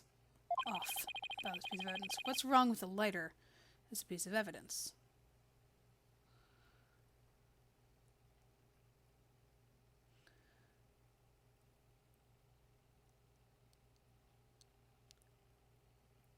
How the prints were left on it? Because it's blood, right? Is that what we're looking at here? No, I guess I don't see anything strange about how the prints are left on. Oh, okay, fine. Nothing unusual about the angle of the prints or how they are patchy in places, but... Oh, is it giving me the answer? There's gotta be something off about this piece of evidence. Well, I mean, the owner of the prints is the problem. Because it's Athena. Is that what it's just... It just wants me to say, hey, it's not Athena... it shouldn't be Athena's? Because we already know it shouldn't be Athena's. Unless I'm jumping the gun again and I'm just assuming that they know it's not Athena's. Because it's forged evidence. Because that's the problem. Are they really Athena's fingerprints? They definitely matched her print data. Oh, but he mixed things up! He might have mixed things up! He might have mixed things up. Not he mixed things up. I'm guessing he mixed things up. What about the data itself? Because he compiled the list. Detective Fulbright, you were the one who provided us with the lighter and the print data. Isn't that correct? Yes. What about it? You say Miss Sykes' prints match the print's data. But I have to wonder, was the data you used official? Mr. Wright, are you suggesting that the evidence might have been fabricated? I guess there's only one way to find out. Let's re-examine the prints. Using the official, sanctioned print data of the people involved in this case. What? You dare insult the epitome of justice and integrity? There's no need for such antics. Silence. Your Honor, I lend my voice to the defense's request. You must allow the test to be rerun. Very well then, bailiff.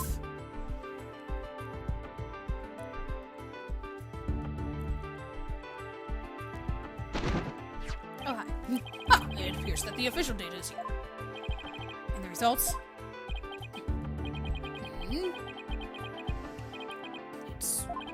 It's just as the defense claims. This proves that the prints on the lighter do not belong to the defendant. Yeah! Yes. The fingerprints actually belong to the victim, Mr. Clayterin. What? That's new. There were Clay's fingerprints on the lighter? Oh, I see. Come to think of it. Wasn't it you, Fulbright, who collected the victim's prints? Personally removed his glove during the investigation. Oh! Okay, so wait, are you saying that he collected Clay's prints, put them on the lighter, swapped the prints data with Athena's?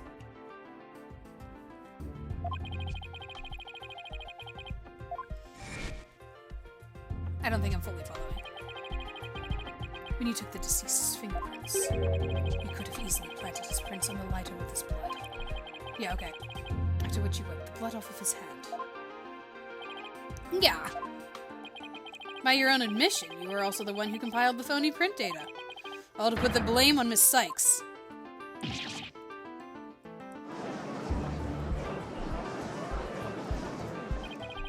This ploy must have been to distract us from the Phantom, who was behind everything.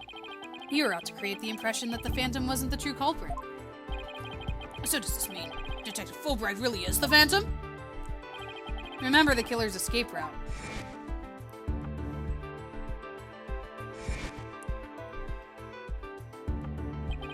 No ordinary person would have been fearless enough to attempt it. Nobody but the Phantom, the man with no emotions, could have done it. Yeah! Detective Fulbright, you were the only one who could have used that escape route. Nah. Fulbright, are you really the Phantom?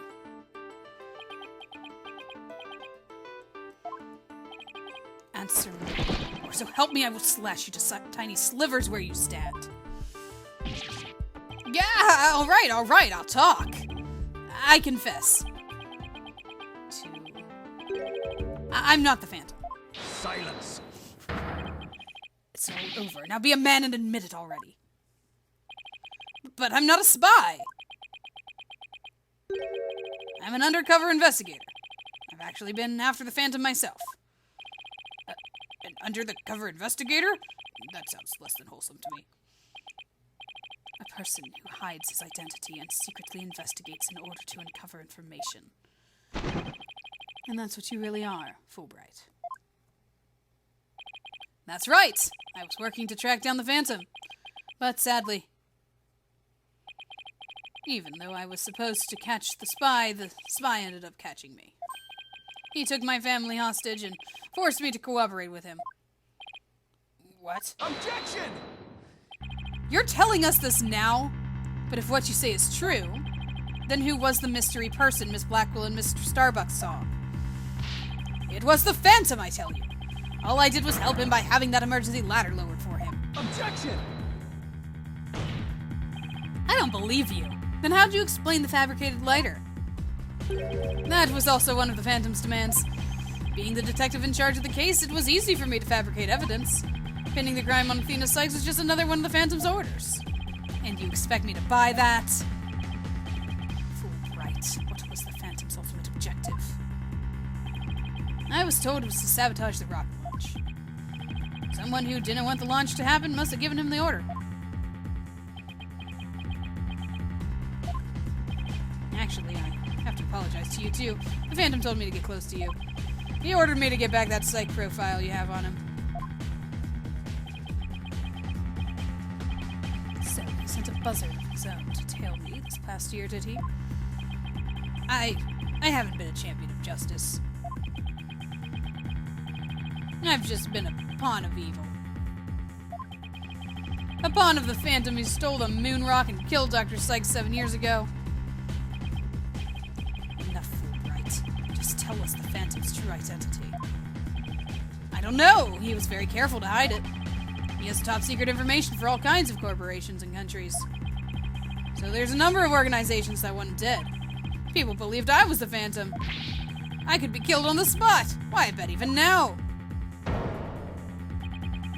There are assassins lurking nearby. The case is about the Phantom after all. With the ceiling blown off, I suppose you are fine to a sniper shot in this courtroom. Just 2 seconds ago, Fulbright was treating Athena like a criminal. Does he really think he's going to lie his way out of it now? But on the surface, everything does seem to make sense. This could be bad, Mr. Wright, if we can't find a flaw in his logic. He's right. After we've come all this way, we can't let Fulbright wriggle free now. There! I finally told the truth. Now I hope you see how foolish it was to think I was the Phantom. Oh, that's a different expression. You're an intelligent man, Prosecutor Blackwell. You believe me, right? That's a scary expression. I believe you. I don't think you're the Phantom. What?! How can you say that, Prosecutor Blackwell? It's obvious he's the Phantom. Silence. Evidence is everything, right, Dono? And you must admit there's no clear evidence that Fulbright is the Phantom. Nah. Yes, as I recall, the only solid proof we've seen up to this point is the fact that Detective Fulbright fabricated evidence. But...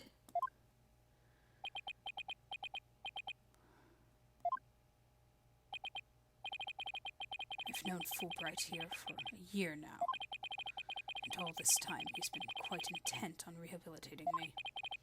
I don't believe his efforts were a lie. Prosecutor Blackwell! This fool truly thought he could reform a death row inmate like me. He went so out of his way in his efforts for me, he actually became quite a nuisance, really. Prosecutor Blackwell, you believe me! Please tell me Prosecutor Blackwell hasn't really been taken in by this big phony. However, even if I was against your will, it was against your will, you still acted as the Phantom's accomplice. You'll have to pay the price for that. Throw yourself at my mercy and don't you ever betray me again. Have you got that? Yes, thank you. Oh, thank you! This is such a bond of trust. It's a rare and beautiful thing. Yeah, sorry, I'm gonna have to cut it. In any case, it looks like everything has been resolved. I can now hand down a not guilty verdict with confidence. Ha ha ha ha! Very good! I'm very glad to hear it. It's all over. Everything's been cleared up, and Miss Sykes will go free as well.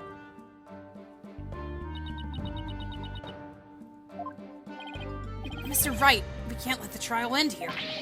If we do, the Phantom, the man who killed Clay, will get away. I know, but... what do I do? I don't have any proof that Detective Fulbright is the Phantom. Is this it? Is he going to get away just like that? Now, if you'll excuse me, my next investigation awaits. And with that, I'm off! No, we can't let him get away. No! No!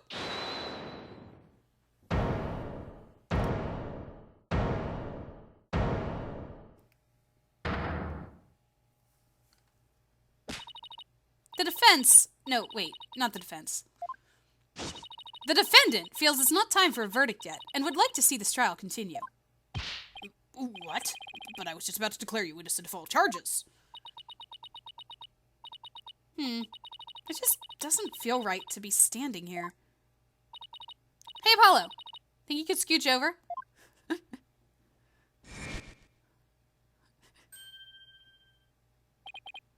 Athena, what are you doing?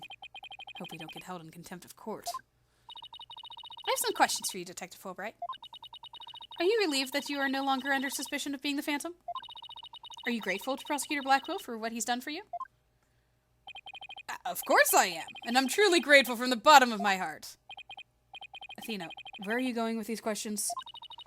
I have yet to hear a single emotion behind any of Detective Fulbright's words, boss. The suspicion against him has been cleared up, but he's not feeling happy at all. What? Does that mean... We may not have any evidence, but the heart doesn't lie. That's it. With your special ability, we just might be able to stop him. Your Honor, the detective has been deeply traumatized by our accusations. Yes, well, even before all this, I thought he was a rather odd fellow. If he doesn't get counseling right away, who knows what might happen to him?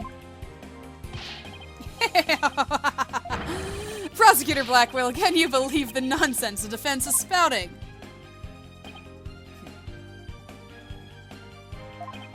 Fulbright. I think you better have that counseling. Not you, too! You've been making batty remarks ever since you were accused of being the Phantom. Such as an undercover investigator, your family has been taken hostage. I fear you might have finally lost it. But I thought you believed me! Silence! Oh, how you amuse me so. What's going on here? That was an excellent bit of psychological manipulation just now, Simon. I knew you'd catch on, Athena. Huh? Mind filling me in here? Look at them, they're working as a team already. Guess we left you in the dust, huh, Mr. Wright? Simon was only pretending to believe Detective Fulbright. Because he knew I'd notice if there was a lack of emotions, like joy or relief in his response. So he gave me the chance to take a listen. And listen I did, to the voice of Detective Fulbright's heart. What? You two were working together just now? Come now, Athena. Show us what's inside Fulbright's heart. You got it! Time to check the instant replay. Widget, mon ami, let's do this.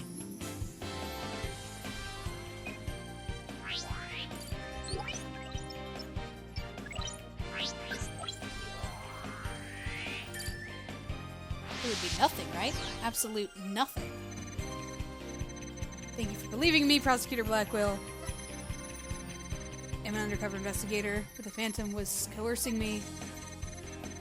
He stole the moon rock and killed Dr. Sykes 7 years ago. And a bad person for cooperating with such a man. But he took my family hostage. What else could I do? Even with all his over-the-top expressions and gestures, he's registering no emotion at all. It's just like I thought. Right in line with the Phantom Psych profile. Oh, there's that expression again. Yikes. He's scary when he gets serious. And emotionless. Oh, hi! Detective Fulbright, this lack of emotion proves you're the Phantom.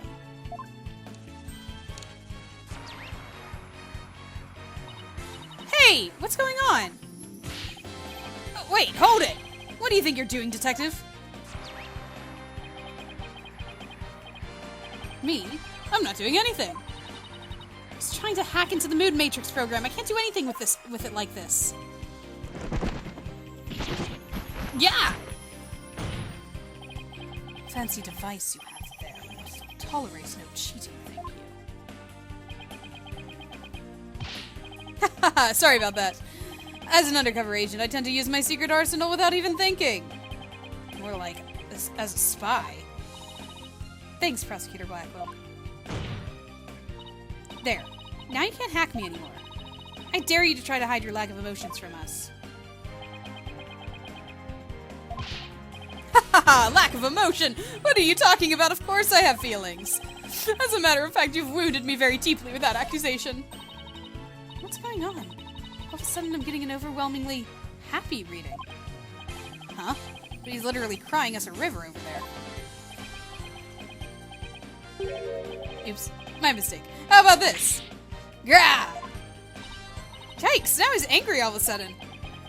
What's he trying to pull? Like as not, it would appear our friend is not completely without emotion. It's just as it says in Dr. Sykes' profile of the Phantom. The subject has a unique psychological makeup with almost no emotional fluctuation.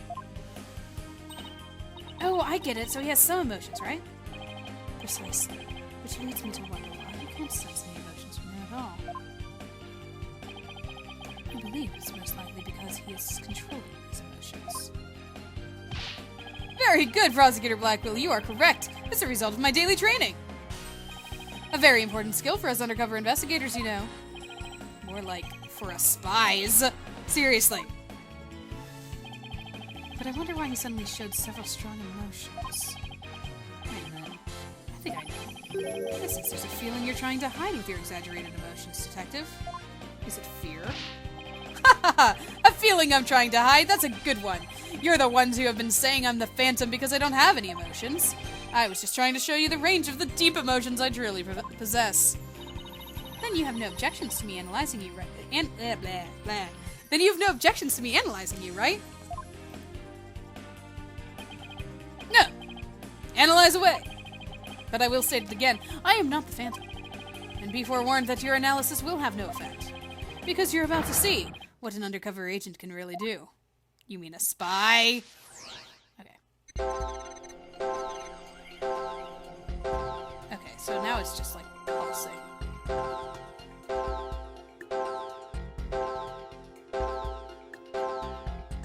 I don't even know.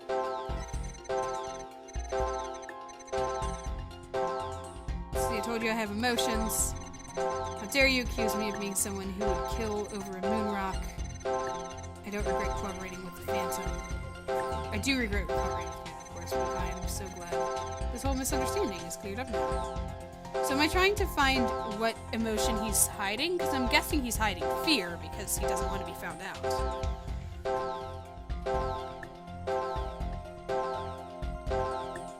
Man, the emotions are going crazy! Let me make sure I'm looking for the right thing. How are we supposed to pick out what's unnatural from this mess? I don't know what we can do with this either. This must be his defenses against your ability. So you think this is what he meant by what he's really capable of? I'd hate to know what's going on inside that guy's head. Well, we know he's hiding something, and that he feels threatened by Athena. Being only human's true feelings, an emotion he can completely conceal, must be hidden somewhere in his testimony. Okay, so I do need to pinpoint the right thing. Like the right statement.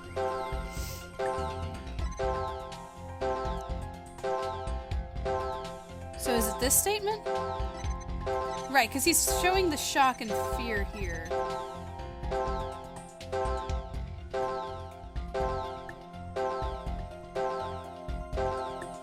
Oh, wait! Do you see it? The blue one is the only one that's been consistent. It's not going black. The others have gone black. It is this statement. Because here, it's going to go on and off. All of them are. Oh, that's cool. That if you just watch it for a while. The blue one is the only one that doesn't go dark. So fear, here. Got it! I found it! I found the one emotion you're truly feeling. What?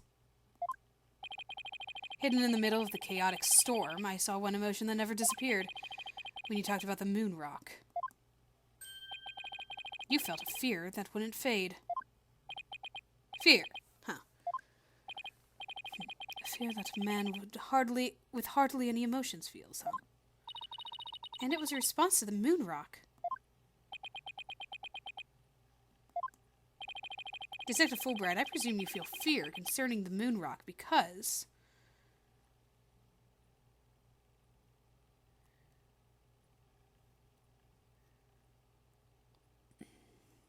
He did steal it, so it's not that.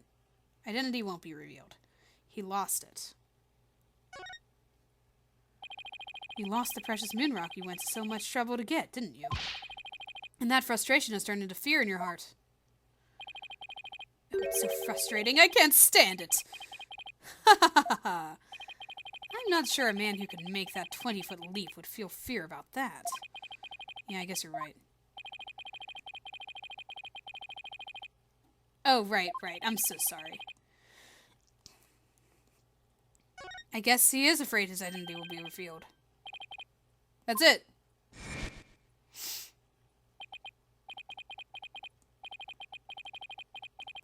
True identity. I don't know. He's very careful to hide it. Stop secret information. Right. People want him dead. I could be killed on the spot. So yeah, since the discussion is about the Phantom, he is afraid of being found out. I guess I was jumping one step further and being like, oh, they'll know his secret, like who the, I don't know, like his name, but I was like, that doesn't matter. So it is that he's going to be found out. The fear that he will be found out because he's threatened by Athena. Yeah. I had it. It's just, again, it's like the weird way that sometimes this game phrases things or like leads you to things. Because I don't know what the moon rock had to do with his identity. I guess we're going to find out now. Detective Fulbright, I think I know why you would feel afraid. You're afraid that the moon rock will somehow reveal your identity. Yeah. So I guess that is on me. Because I didn't really follow that train of logic. The moon rock is going to reveal his identity. If his identity were revealed, he's killed immediately. Not certainly enough to make even the Phantom feel afraid. Me? Afraid? I don't know what you're talking about. So there really is something about the moon rock that would reveal his identity? Yeah, again, that's bizarre. I guess we're gonna have to find out what it is about the moon rock that's gonna reveal his identity. Apparently so. Wait a minute. Maybe the Phantom didn't so much steal the moon rock, but more like he had to take it with him? Because there was something on it that would reveal his true identity? Oh my gosh, I know what it is. Oh. I know what it is, and I was right. It is about the name and all of that stuff. Who he really is. Clever game, clever. Stop trying to hack me. Whoa, where are you going? Where do you think you're going? Me? I'm not going anywhere. Is it just me, or was he going to use that weird watch thing to try and get away? How many more of those toys does he have? Where can I get myself some? Detective Fulbright, you will answer honestly to this court right now. Why do you feel fear in connection with the moon rock? In justice we trust, not emotions, Mr. Lawyer. Evidence is everything. I'm the Phantom because I'm afraid. Don't make me laugh. Ah! What was that just now? But all human beings have hearts and experience emotions. Sometimes analyzing a case from the psychological perspective is the best way to find the truth. Eek!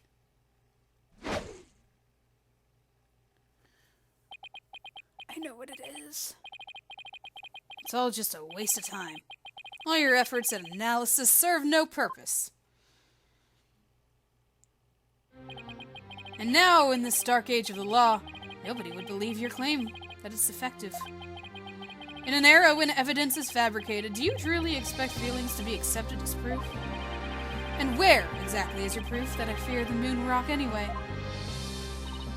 Well, I admit I don't have any conventional proof.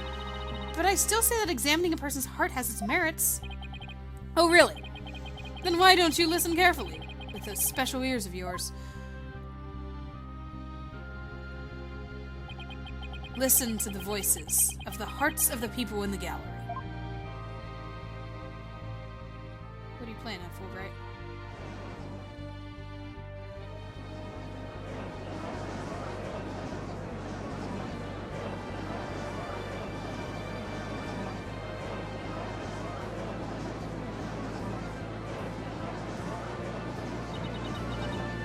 Here is distrust. As you can see, the people are on my side. Because all they see is a strange little girl using a weird little machine. It's not like I use analytical psychology to falsely accuse people. proud of yourself. Miss Sykes' analytical psychology has breathed new life into the courtroom. It has freed the hearts of many witnesses and has been key in getting to the truth. What nonsense! Your Honor, the defense's claim is a false one. I don't feel any kind of fear when it comes to the moon rock. I see. Very well. I will give the opinion of this court. In a trial, I don't feel that a person's emotions are quite as compelling as actual evidence is. But Your Honor... There, you see, nobody believes you and your trumped-up charges. However, I do believe Miss Sykes' analyses can contribute to the making... Wow. Let me try that again. However, I do believe Miss Sykes' analyses can contribute to making the truth clear. I have seen her do this firsthand several times already. Surely you jest. So does this mean you will accept my findings in this trial, Your Honor? Yes, I believe your claim, Miss Sykes. I think there is merit in examining why the witness feels fear in regard to the moon rock. That is the court's opinion on this matter. Then that's a win for me. No, a win for analytical psychology. Now, Mr. Phantom, you will tell this court the reason for your fear. Analytical psychology. My fears. Fine. I'll show you precisely why those abstract things can't be considered evidence. Alright, another testimony. Let's do this. I felt fear when I thought about the moon rock because it reminded me of the Phantom. Yes, I'm very afraid of him because he took my family hostage. What reason would the Phantom have to be afraid of the moon rock? None at all. So the very fact that I'm afraid of the moon rock means I'm not him. In fact, I'm on the side of justice. All right, I've faced that. I've reached the problem where I know the answer, but I think it was. It's not like I knew the answer because I played this before. I just came to the conclusion based on everything that I've seen. But I'm at that point where it's like I know where it's leading me, but what are the steps to get there? And there you have it. Now, do you see why I'm afraid of the moon rock? Sure, you sound convincing enough. But so does any two-bit con artist. It's all meaningless in the absence of evidence.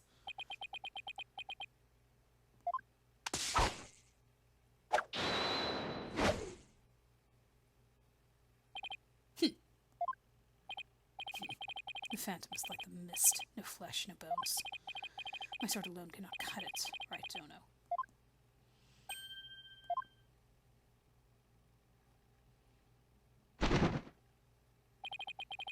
With your deductive reasoning and the body of evidence before us, let us send this miserable phantom fellow to the other world together. You and I, Prosecutor Blackwell. We have a duty to bring the Phantom down and restore the people's faith in the courts. Indeed, by covering for Athena, I allowed the Phantom to escape. And as a prosecutor, I gave birth to the people's mistrust with my murder conviction. I bear part of the responsibility as well, for being suspected of forging evidence and losing my attorney's badge as a result. The two of us and the Phantom were there at the beginning of the Dark Age of the law. It is also our burden to cut away the foul spectre we created, is it not? Until all that remains the righteousness of the court and the faith of the people. That's actually really cool that they're the ones, their individual trials and things were what kind of sparked the Dark Age of the law, and they're here together to bring it to a close. Of course, Blackwell had to be part of it too. Trust, understanding, ha! Fragile ideals of the masses who are controlled by emotion. Humans can't truly trust each other, which is exactly why the illusion of trust is so enticing. Objection! Once two people overcome their misgivings, that's where real trust is to be found. You're free to believe what you want, but trust like that is stronger than you and your lies, always. Alright. That's a nice little ending speech if I've ever heard one. So.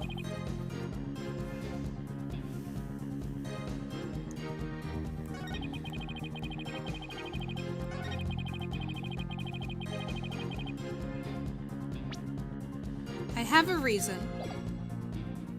But again, I don't know where it's, like, the steps that I have to take to get there. You can't think of a single reason that the Phantom might be afraid of the rock.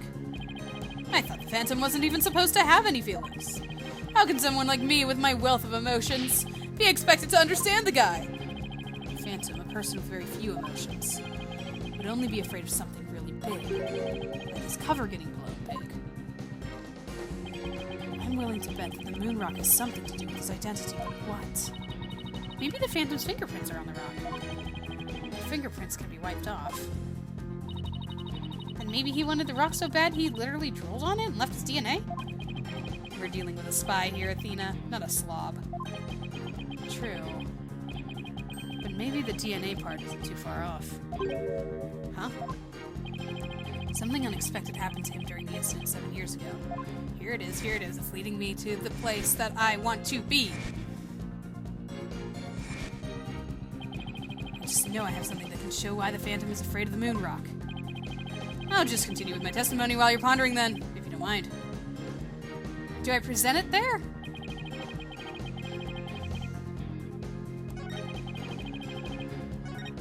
Is that what I... Yeah, but what do I... How do I...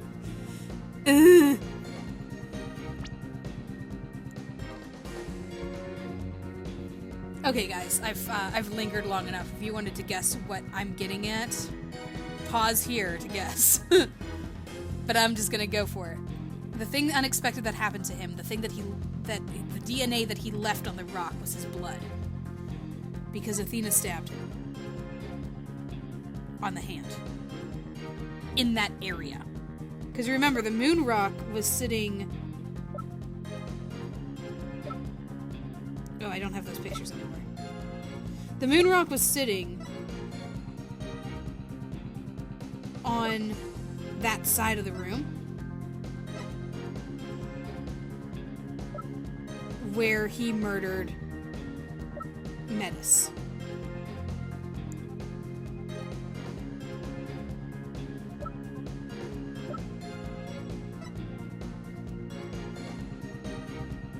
So, is this what I present here?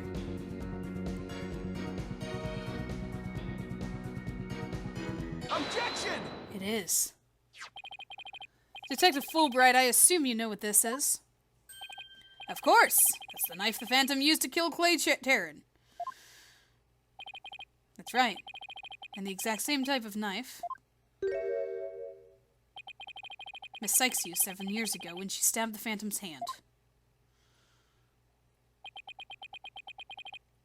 Yes, that was discussed earlier, as I recall.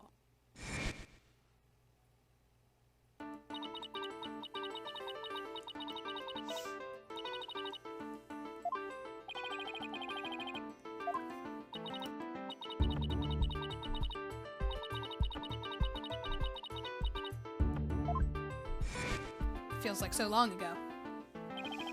Miss Sykes then stated that she remembers the culprit bleeding. It's my theory that the culprit's blood got on the moon rock, and he was afraid that if the blood was analyzed, his true identity would be revealed. His name, his actual identity. So I wasn't reading it incorrectly, I just wasn't following the logic of the game until now! That explains why the Phantom had to remove the moon rock from the crime scene. You mean if we ran the analysis now, we'd know who the Phantom is? Yes, I suppose so. But unfortunately, the moon rock in question is missing. Maybe so, but I'm certain I can explain what happened to it in great detail. You can? I know what happened to it. I've known for a long time. Of course! Not. What? Phoenix! Come on, man! Get with the program, dude. Catch up. You don't actually expect us to believe that, do you? Because you don't fool me. Ah! What this court needs is a bully-free zone. The infamous sword of the beguiling bluff.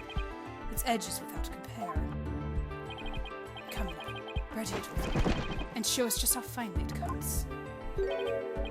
Your Honor, this is an outrage. Oops, sorry, I bopped the microphone again. Oh, I mean, this is an outrage! Yeah! Go on, right, Demo. Let's start with something that's been bothering me for a while. Now, the culprit supposedly removed the moon rock from the lab. But in this video of him, it's nowhere to be seen. Oh, you're right! But here's something to consider. What if the Phantom hid the moon rock somewhere at the scene of the crime? Good thinking, boss. Security was super tight at the Space Center back then. All that in spite of the Space Center having very strict security those days. All personnel effects were examined thoroughly coming in. Couldn't even smuggle away their old leaf through the checkpoints. Does this mean that the moon rock is still somewhere in the Space Center? In the name of justice, I proclaim that's impossible! And why's that? The Space Center was searched from top to bottom, and especially the lab. But the moon rock was never found. Ah, how could I forget about that? A sad but true fact. I still haven't a grasp on how it was done. But the Phantom made the moon rock vanish into the ether. There's no way it just disappeared. Logic and evidence tell us otherwise. The Phantom didn't have the moon rock on him when he left the lab. Yet, a thorough police search didn't turn up anything. And never turned up in the 7 years after that either. Phantom made the rock disappear without physically removing it himself. But how? He must have been away. Think, Phoenix, think! How did the moon rock vanish from the robotics lab? So can you, or can you not, show what happened to the moon rock, Mr. Wright? Yes, I can, Your Honor. What? Oops, sorry. I mean, what? I love how he's messing up his emotions now. In that case, let's hear your answer, Mr. Wright. How did the Phantom make the moon rock disappear from the crime scene? I have a thought. It launched into space! He launched it into space! In the capsule! And that's why he killed Clay. 'Cause he had it. Oh my goodness. Take that! That's the Hope capsule, right? And the one that went up with the Hat 1 rocket? He couldn't carry the rock out, but he couldn't leave it in the center to be found either.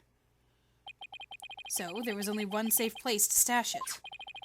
The Hope capsule that was there in the lab that day. Yes, and the team must have loaded it into the Hope space probe eventually. But if that's what happened, then the moon rock would have been launched up into space along with the rocket. That's why it wasn't seen for 7 years. Preposterous. That would mean that for these past 7 years, the moon rock was... Exactly. The Phantom got rid of the moon rock in the most cosmic way he knew how.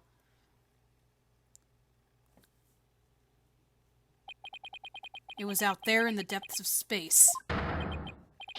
Aboard the Hope space probe. What?!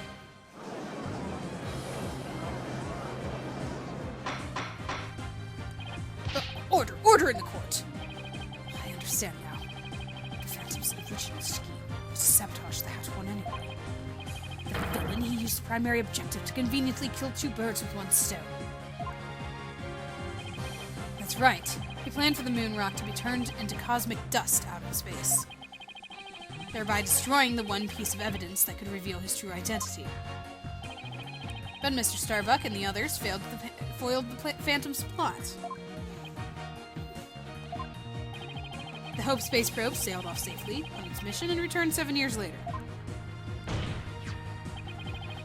with a capsule in tow. Yeah!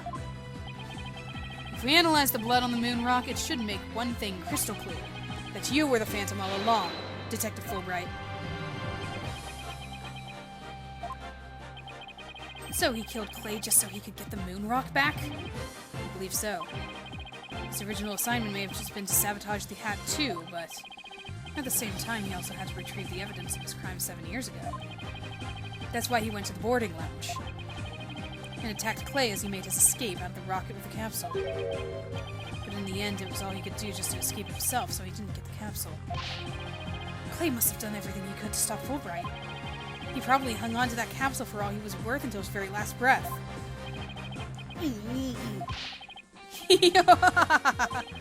Oh, this is so funny. You make me laugh. You really do.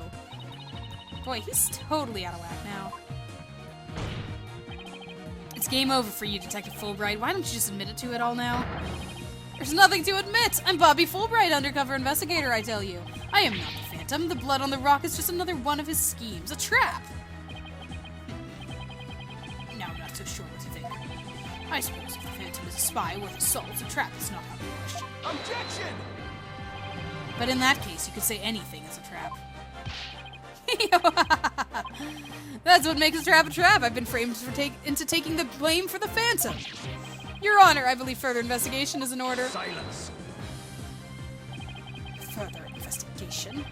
More like plotting or escape. But no more. I will bring you to justice myself, if I must. Here and now. I guess it's time to show you just what I'm really capable of. Die, Simon Blackwell! Hey, you guys aren't really...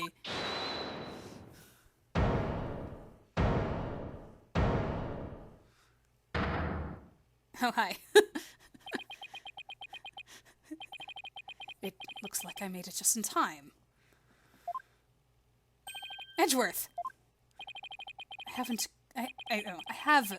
have good news for you, Mr. Wright. I've uncovered some very crucial facts. Did you find something out about the Phantom's true identity? You might say that. I started by looking into the first people on the scene 7 years ago. All three. Oh my goodness. All three, an employee and 2 officers, were registered in the robot's recognition systems. But none of them looked the least bit like Detective Fulbright. That's not good. Master of Disguise? But there's more. I've yet to share my most important finding. Mr. Wright, Prosecutor Blackwell, you'd best brace yourselves. Are you sitting down? Uh-oh.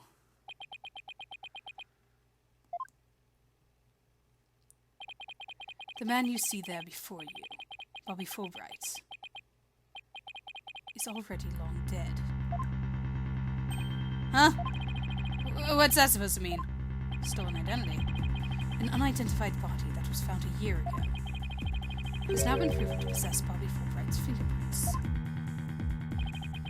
Then does this mean... Yes, that man there is an imposter pretending to be Bobby Fulbright. An imposter? Then this man... Who in the world is he? Well, we're about to find out.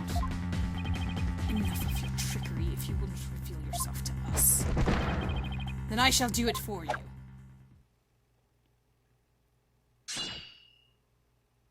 Oh. What the... No! His face! Oh. Look what you did to my mask. Mask? What is the meaning of this witness? Okay, you got me. I guess I have to show you who I really am now. It's like Scooby-Doo. The whole time he was... Wait, but that's... Hey, Apollo. Yep, it's me, Solomon Starbuck. Mr. Starbuck? But that can't be right. You can't really be the Phantom, can you? Silence.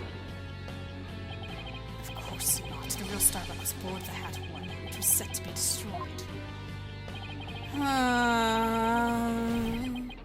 Yeah, this is just another mask. I mean, didn't I tell you? I'm an undercover investigator. I can change identities at will. I can be anyone I want. Objection! Not so fast. I have the Phantom psych profile right here. If we compile a psych profile on you and compare the results, it will prove that you're the Phantom.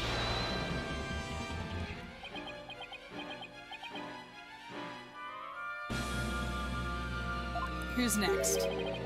It's time for me to show you the real meaning of the phrase, the end justifies the means. Wait, is he going to... that voice, those words! Okay, this is just ridiculous now. I cannot accept such evidence here, Miss Sykes. But Professor Means? Mask? I'll take what I want by any means necessary. Now give me that evidence. Huh?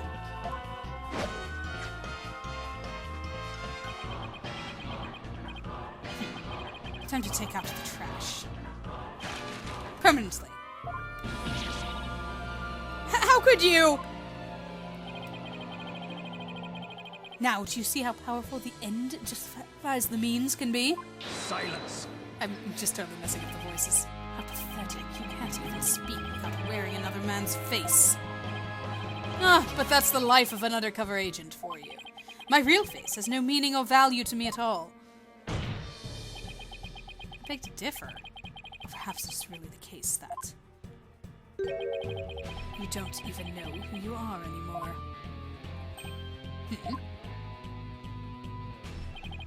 What must you see when you look in the mirror, Mr. Phantom? Not an awful lot, I'd wager. Well, aren't you just the master of psychology, Blackwell? That's right, I don't know who I am.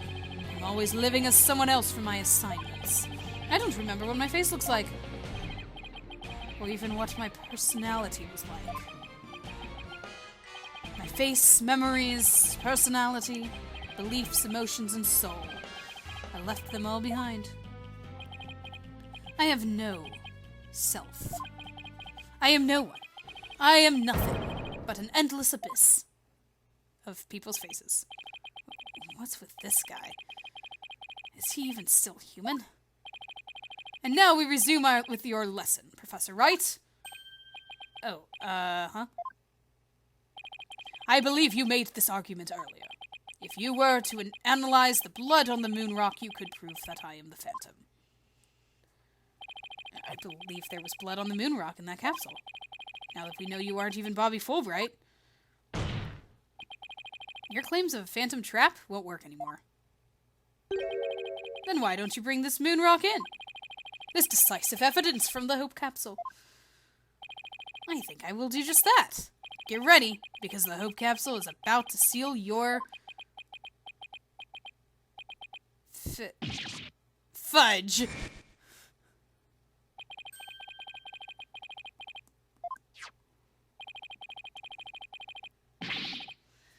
It was blown to smithereens.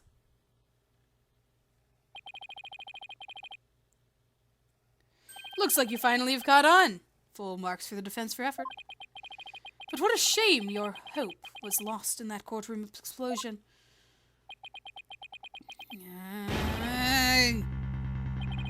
So that's the real reason this courtroom was blown up.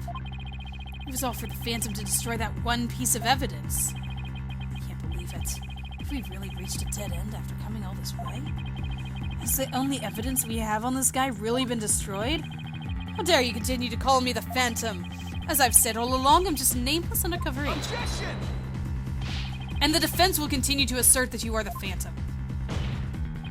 Furthermore, we have proof. Or at least a prayer.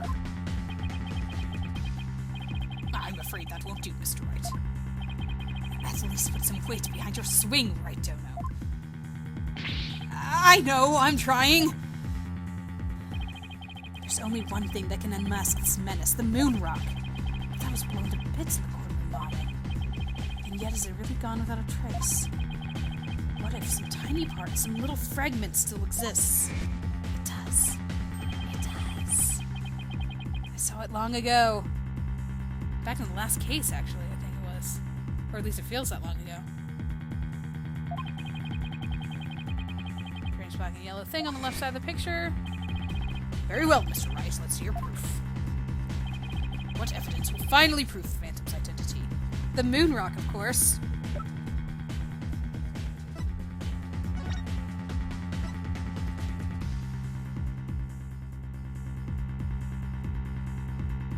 You see it? We have it. Take that! Isn't that the bomb that blew up the courtroom? And the moon rock along with it? Are you saying this will reveal the Phantom's identity? Yes, Your Honor. Focus your attention on this photo taken after the bombing. Specifically, right here. Take that! We've got a moon rock. Eureka! Oh, sorry, that's Edgeworth's word. Please take a look at the newspaper article. This article about the hat one.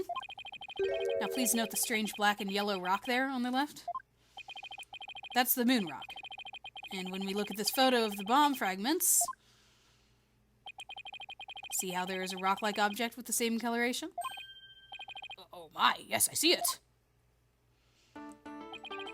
It would seem that the moon rock was much more durable than the Phantom thought. If we take a look at all the fragments that the police found, we'll likely find one with blood. And DNA testing on that blood will prove the witness is indeed the Phantom. Unbelievable! But that's impossible. A surprise, to be sure. That's one bloody tough rock. Let's have the fragments tested straight away. Oh, and you'll be having a DNA test too, right? Bailiff, contact the police department immediately and order the testing.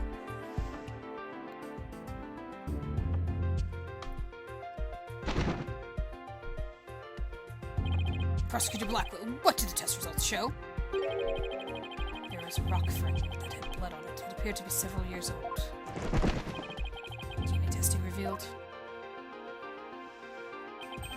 Well, I'm sure you know full well what it revealed.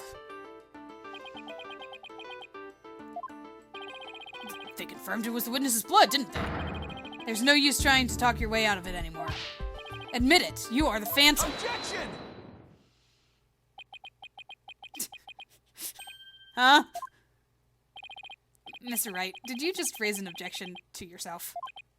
No, I didn't say a word. That was my objection. Apollo. Huh?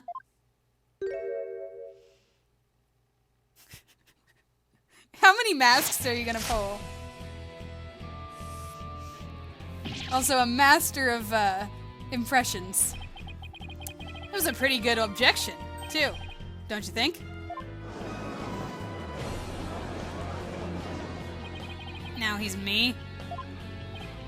So, did you have an objection or not, Mr. Wright? Huh? Oh, no. Not really, Your Honor. No, not you, Mr. Wright. I mean the witness, Mr. Wright. Could this trial get any more insane? Mr. Wright, this fragment of rock in the photograph, and those just like it, how can you be sure they're pieces of the same moon rock that was at the robotics lab?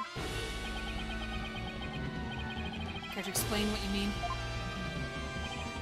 Well, there may have been a rock or two in the courtroom that has my blood on it. But how do you know they're not just rocks? You can't prove they're the moon rock, right? Objection! Don't be absurd. Just compare the fragments with the rock in the newspaper article. Anybody can see they're the same. They have the exact same coloration. Objection! But maybe some other rock with the same coloration happened to be in the courtroom. It's highly unlikely a rock with such a unique appearance just happened to be here.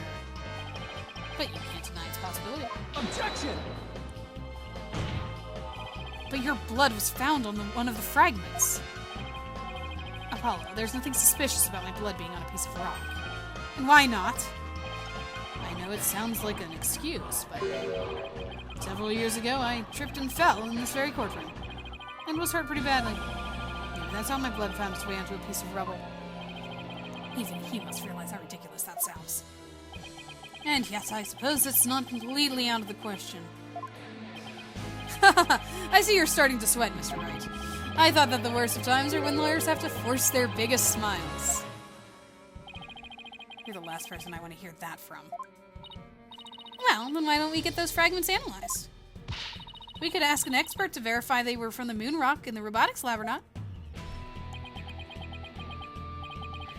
I'm sorry, but I'm afraid that just isn't going to be possible. And why not? In order to prove that the fragments are from what you say they're from, you'd need a sample of the moon rock from 7 years ago to compare it with. But that moon rock doesn't exist anymore, and there's no sample data left either. So you see, short of going back in time, there's no way to prove that any of the fragments are from that moon rock. Oh, no! There's really no way to prove it? Are you finally ready to throw in the towel? Objection! Stop wearing my face.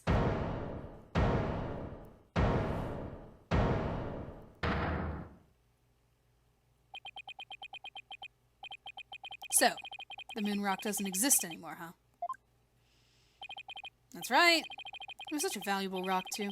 A shame, really. But it's lost to us forever. He's wrong. It's not completely lost. There's another piece of it, right here by our side. A shining fragment of hope that can turn everything around. The final piece of evidence to put this phantom away for good. The defense has a piece of evidence that completely contradicts your claim. You have what now? A final fragment of hope that was passed down with great love and care. We do? We do. Even if the person holding it hasn't realized it yet. Is it true, Mrs. Wright? Pay no attention to him, Your Honor. He is just bluffing, as usual. For once, he's not. Wonder if you'll be able to force your biggest smile when you see what I've got. Try me.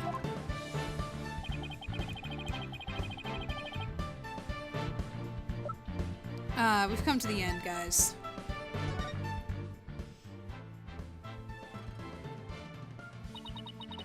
Just about the only things my mother left me with are widgets and the moonrock earring.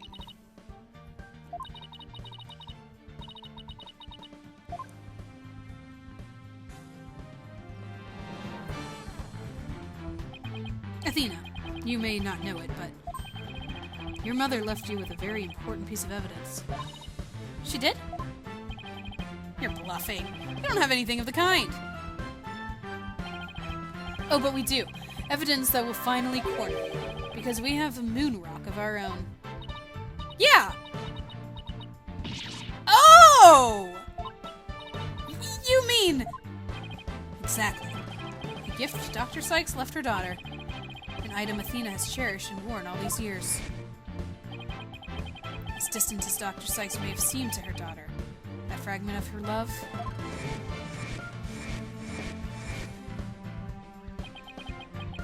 will shake off the darkness of the past and give us all hope for the future. This is the defense's sample of the moon rock. Take that! That's your sample? This earring that Miss Sykes always wears was made from that original moon rock. What? All this time? It was right there all along?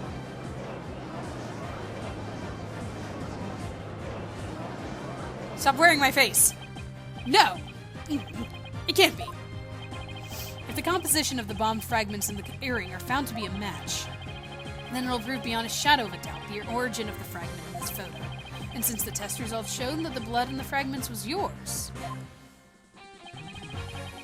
this means that the identity you tried so hard to hide will finally be revealed. The identity I tried to hide. I don't have an identity to hide. I may not have Athena's ears, but now even I can hear the fear in her voice. Fear? I don't feel fear. I left all of my emotions behind years ago. Objection! Every human being feels fear. You simply can't face the emotions inside you. You can't face them because you have nothing. No love, no trust. And I suppose you do.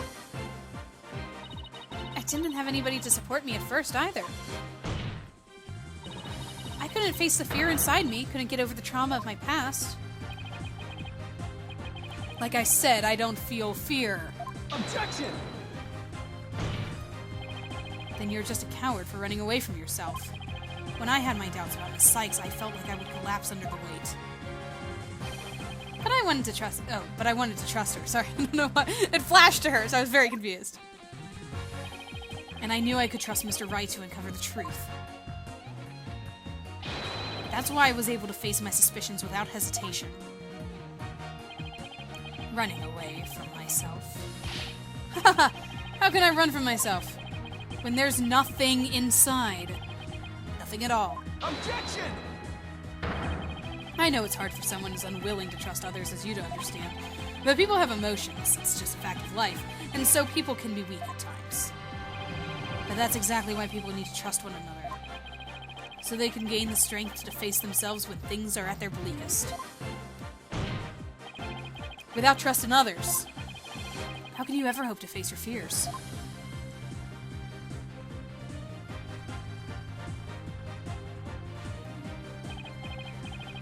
Fear inside of me. Is this... No. Ah! Ah! Oh, hi! Whoa! You are terrifying. I'm afraid. I'm scared. I feel fear. Your eyeballs are bugging out of your face. Or your mask, or whatever. That is... You are terrifying. You're scary. You can't outrun yourself. Remove that mask and unleash your emotions. Confront your guilt head on. With your own true face. I don't remember if he had a face. My own true face. No, please don't. I know you're here. Where are you? See, I haven't revealed anything yet. Honest. Are there snipers around to shoot them down? This is... Ah! My own true face! I don't have one! My face, my face, my face!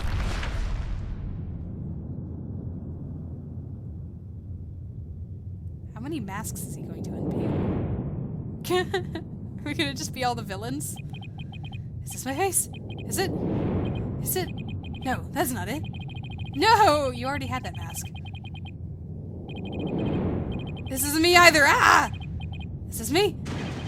Which one is my face? What am I? Who am I? Ah!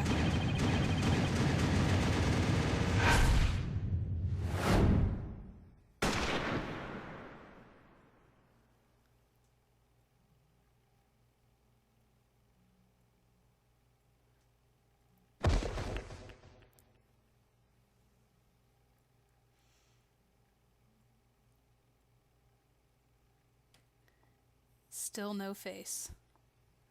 Cast in shadow.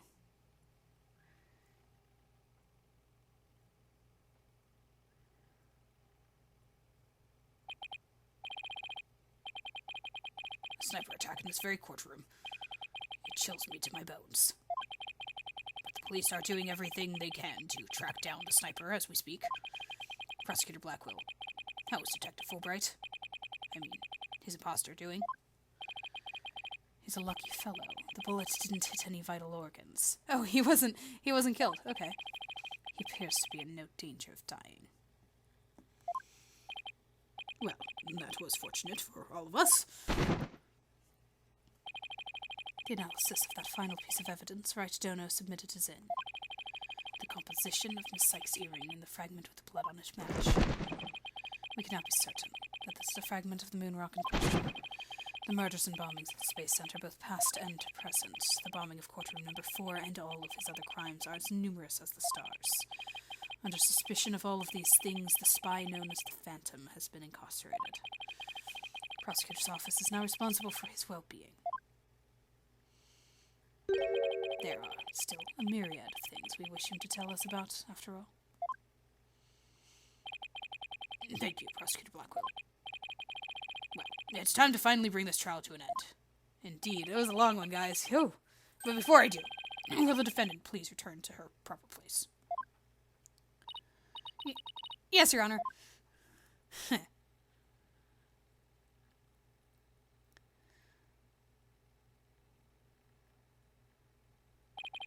Now, this court finds defendant Athena Sykes not guilty. Yay! Happiness. Happy faces, smiles all around, confetti. All the grins, even Prosecutor Blackwell is happy. Woohoo! Court is adjourned. Phew. Wow, with that, between that and the credits we're about to get, this is gonna be a long upload, guys. Thanks for sticking with us. Quite a reveal. Congratulations, Mr. Nick! Thank you, Pearls. And thank you for being there for Athena. That's the least I could do. But Athena was great, wasn't she? She was so strong throughout the whole trial. I've totally lost her voice, I'm sorry. Daddy, I'm so glad to see you! Trucy, are you alright? Are you hurt? I'm fine, Daddy. I was doing magic tricks for the other hostages to keep our spirits up. That's our Trucy for you. I'm really glad to see you're safe. Right. I fear I owe you yet another debt of gratitude. Edgeworth? I never would have caught him if it weren't for all of you. Oh, come on, Edgeworth. What are you talking about? You're the ones who have been tracking the Phantom all this time. Plus, you were the one who gave Blackwell permission to serve as prosecutor, right?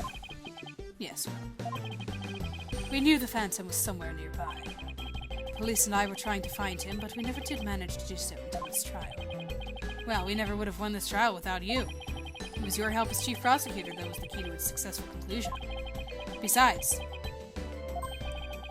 it was you that saw to it that I got my attorney's badge back, wasn't it? So you figured it out, did you? Yeah, getting my license back went just a little too smoothly, you know? Should have been much harder after that evidence forging scandal. Well, I owed you a few favors. Good old Edgeworth, I love him. Hey Edgeworth, think we can finally bring the dark age of the law to an end? Even the darkest night turns to dawn eventually. Our sun will rise again. Besides, now that Prosecutor Blackwell has been cleared of all charges, a great deal of the mistrust toward the court system should have been swept away. You know, you could have said that with a bigger smile, Edgeworth. It won't kill you. Instead, the furrows in that brow of yours just keep getting deeper and deeper. So I should smile more, huh? I'll think about it. Ah, the complicated love-hate relationship between lifelong rivals.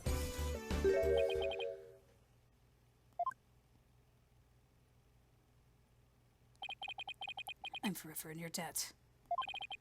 You went to all that trouble, even taking the bar exam while you were overseas. Well, I knew that if I didn't get your sentence overturned fast, you'd be executed. So I studied and studied. I was frantic. I'm so glad I made it in time.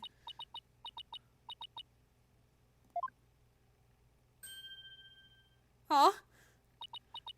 Just barely. But I still made it. Atta girl, Athena. It's good to see you finally let your tears out.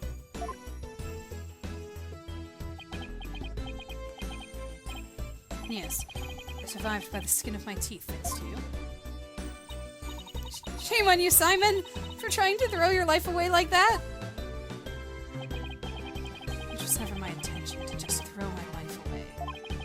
But some things in this world are more important than your own life. Like what? My honor-bound duty to protect with my life. My mentor's most beloved treasure. Huh? That's some loyalty. This guy really is a samurai through and through.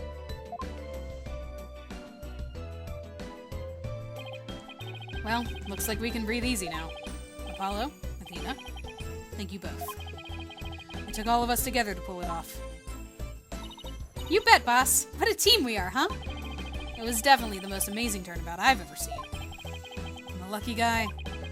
My office has the best, most capable lawyers around. Thanks, Mr. Wright. I'm going to work extra hard to make up for all the worry I caused. Apollo Justice is fine and ready to go. Let's hear it for the Right Anything Agency.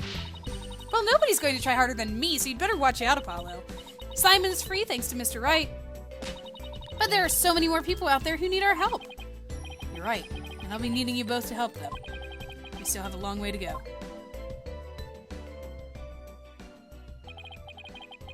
Get ready, you two. We won a major victory, but the war is far from over. There are still people out there suffering under false charges who need defending. We've got a lot of work ahead of us, if we ever hope to fully bring the dark age of the law to a close. Hey! I know one thing we have to do. We have to celebrate! With a bowl of piping hot noodles. Huh? Nothing like a bowl of Eldoon's noodles after a trial. All on Mr. Wright's tab. That's how it works at the Right Anything Agency, right, Mr. Wright? Huh? Huh? As a boss, it's your duty to express gratitude to your people for their great work. In that case, allow me to join the festivities. I would greatly welcome a bowl of noodles. Huh? I have an idea, Daddy. Why don't you just invite everybody involved with the case? The more the merrier, right? Oh, Mr. Nick, look how far you've come. Who knew he'd grow up to be such a generous gentleman? He's gonna say it. Wait for it. Guys. Under these circumstances, there's only one thing I can say. Only if I get to join in. Hey, no fair! I want to say it too! Red, it! I want to say it too! Okay. Here we go. Objection! Objection! Oh, guys, I love these games. This has been a long one. I was trying to think of something nice I could do for Polly now that he's back. So I decided to go around and get a bunch of jobs for him to do. Find a lost cat, install an air conditioner, give a computer lesson, find a lost item. You think I should have found him a few legal cases? Nah, that's okay. This is the Right Anything Agency after all. Trucy. We didn't see much of her in this game, but I think we'll see a little bit more of her in the next one. Athena and Apollo were so wonderful in court. I'd better study as much as I can if I want to be a judge someday. My grandma says eat lots of peppers and they'll ignite your passion. But I should figure out which to grow, green peppers or yellow peppers. Or maybe I should go with how does the sun red peppers instead?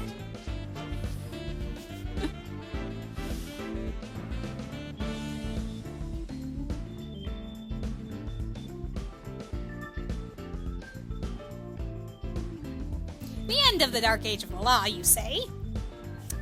How naive. Don't you know it's sometimes necessary to get a guilty verdict by any means possible? What? They're putting me under investigation. The chief prosecutor wants to see me? Eek!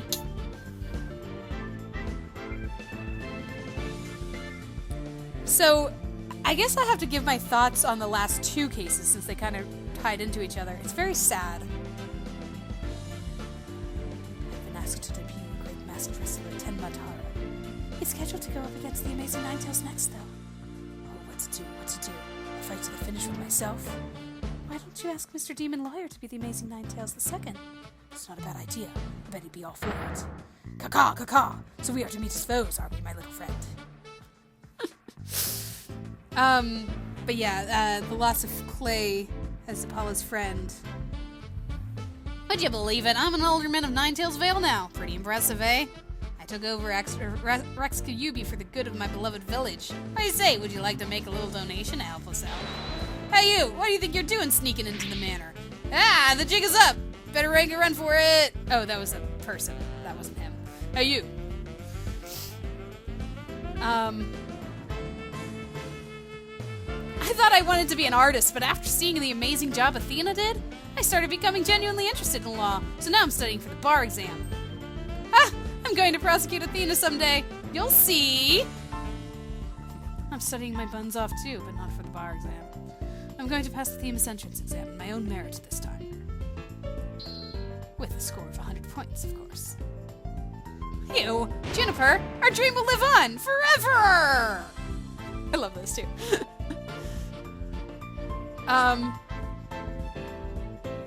Oh, I found really sweet boxes for all three of them, but they won't wear them. Is it because I want to be a legal journalist instead of a lawyer or judge? But anyway, thanks to the trial, the school newspaper future is as bright as can be. Now, let's see what the fresh blood have to say in the new school paper. Our editor cried so hard at graduation rehearsal, her cardboard box got soggy.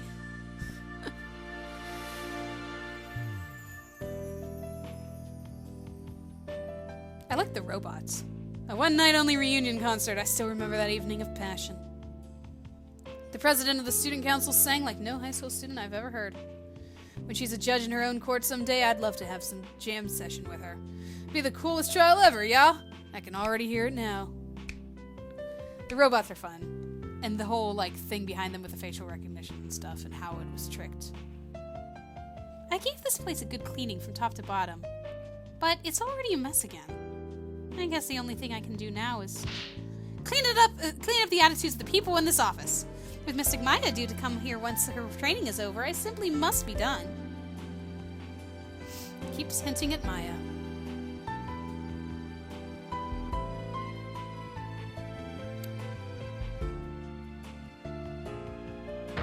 Ha ha ha! Humanity's dreams for outer space will never die. In fact, planning for that Hat 3 rocket has already officially begun. Look upon me, people of this great nation, and witness the glory of Yuri Cosmos. What's you? Oh, director. Yes. Rocket preparations are fully complete. Yes. You just leave everything to me. Assistant Director Yuri Cosmos.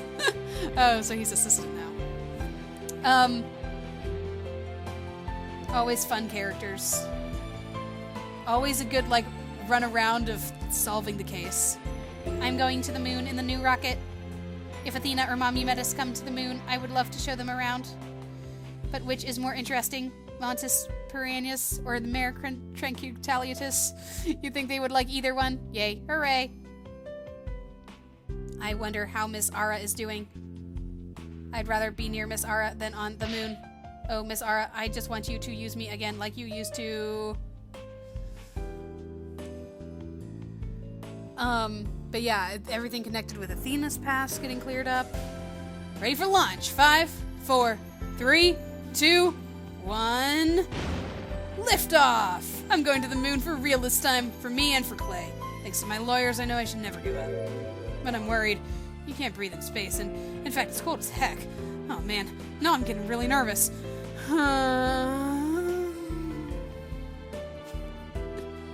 He's fun. I love the sigh. No, I'm not employed here. I simply came to request their services in defense of my sister. But no one's around, and I've been kept waiting for a long time. What sort of case brings you here? Oh, your father was accused, and you wish for Athena to defend him. And perhaps he and I shall meet in court in the near future. Oh, is he just going to be a prosecutor for all of Athena's cases, or what?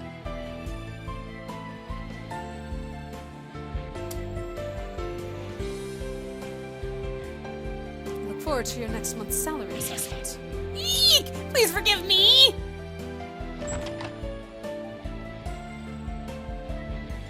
Blackwood's acquittal has brought all manner of ills in the prosecutor office to light. It would seem solving that case has thawed the chill of winter in the warmth of spring. Now I owe Brighttooth another debt of gratitude, but I will repay him one day, and trust in that. What are friends for, Edgy?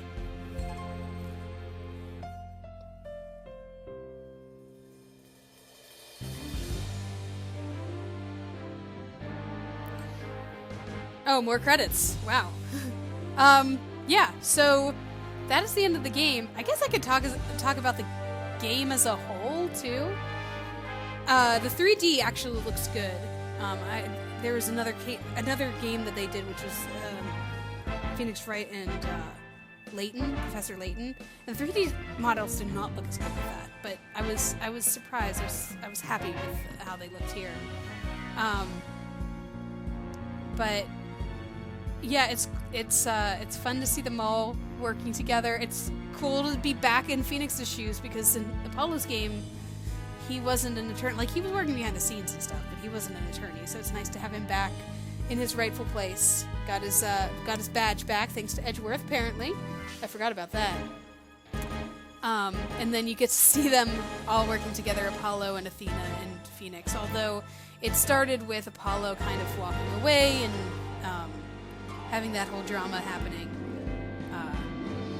But that's what I look forward to in the next game, because you can really see them working together and how that all goes, how they all complement each other with their different skills. Because all the gimmicks are fun. Like, we got the Psyche Locks, we got the bracelet, and we've got the emotions thing now. And then we have the new thing with the logic, like the zoom in on your brain thing. I call it logic. I don't really know what it's called. It's technically logic is Edgeworth's thing, so I guess it's not really. It's like train of thought? Turnabout? Maybe I should call it turnabout. Like turnaround. Because that's when he's turning his thinking around. It's like, oh, what should I see? You know, what actually happened.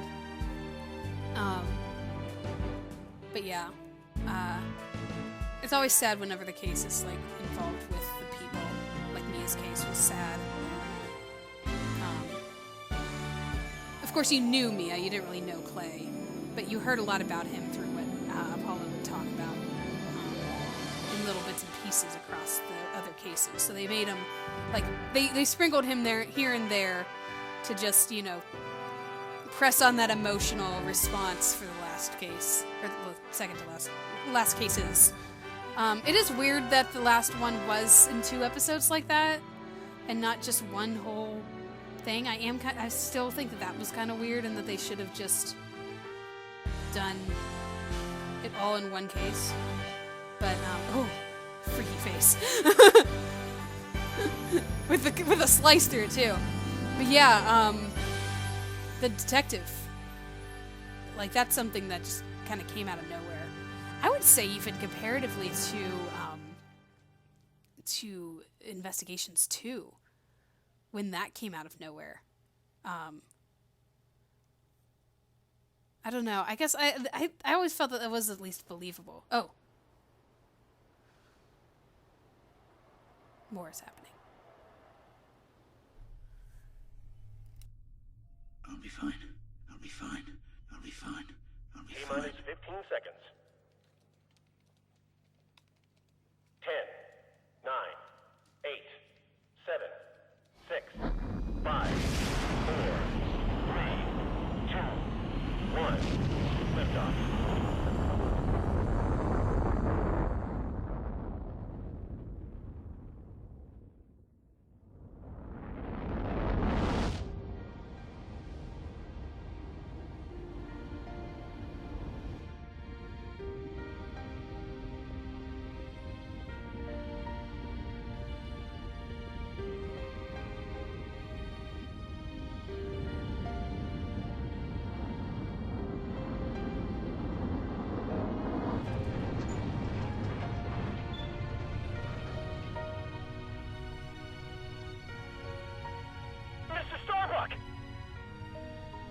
You'll be fine.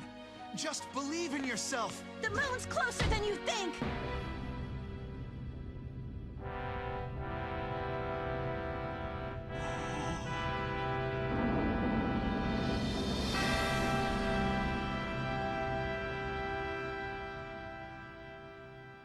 That's a good shot. Thanks, guys. I wouldn't have made it back into space if it wasn't for you.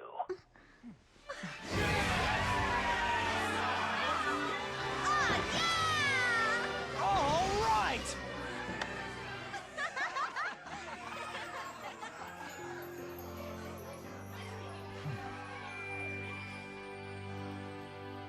Aw. What was I saying? I was talking about the game and whether I liked it. Through the years, I've seen as much joy as heartache, honesty as deceit. But just as Mr. Starbuck was able to escape the harsh pull of his fears and despair, I believe that hope and friendship can lift us all up toward a brighter tomorrow.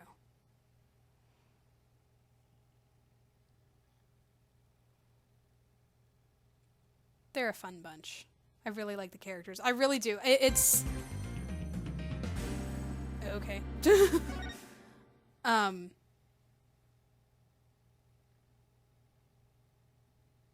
yeah, I love the characters.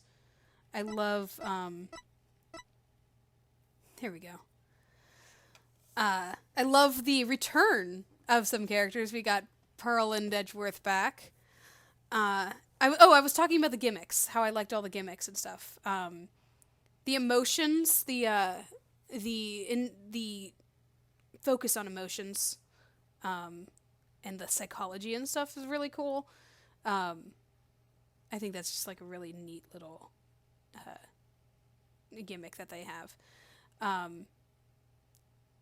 It's different. It's something new, and it's something that will continue in the next game. We're gonna go through all 3 of them again, and there's gonna be a lot that is going on. Another gimmick, and how some of the trials come to be because of because the setting of what's going on in the next game. So you'll have to stay tuned and subscribe and all that stuff. I don't know why I'm calling to subscribe now, because like, it is so long into the video. I think if, average viewers that aren't watching this for, actually watching the story, people that I know have probably long since abandoned this episode. But yeah, no, it's good. And Athena's, that's what I was talking about, the backstories with Athena and Apollo. I already mentioned Apollo with how that was sad with his friend, but like Athena and her connection to Prosecutor Blackwell.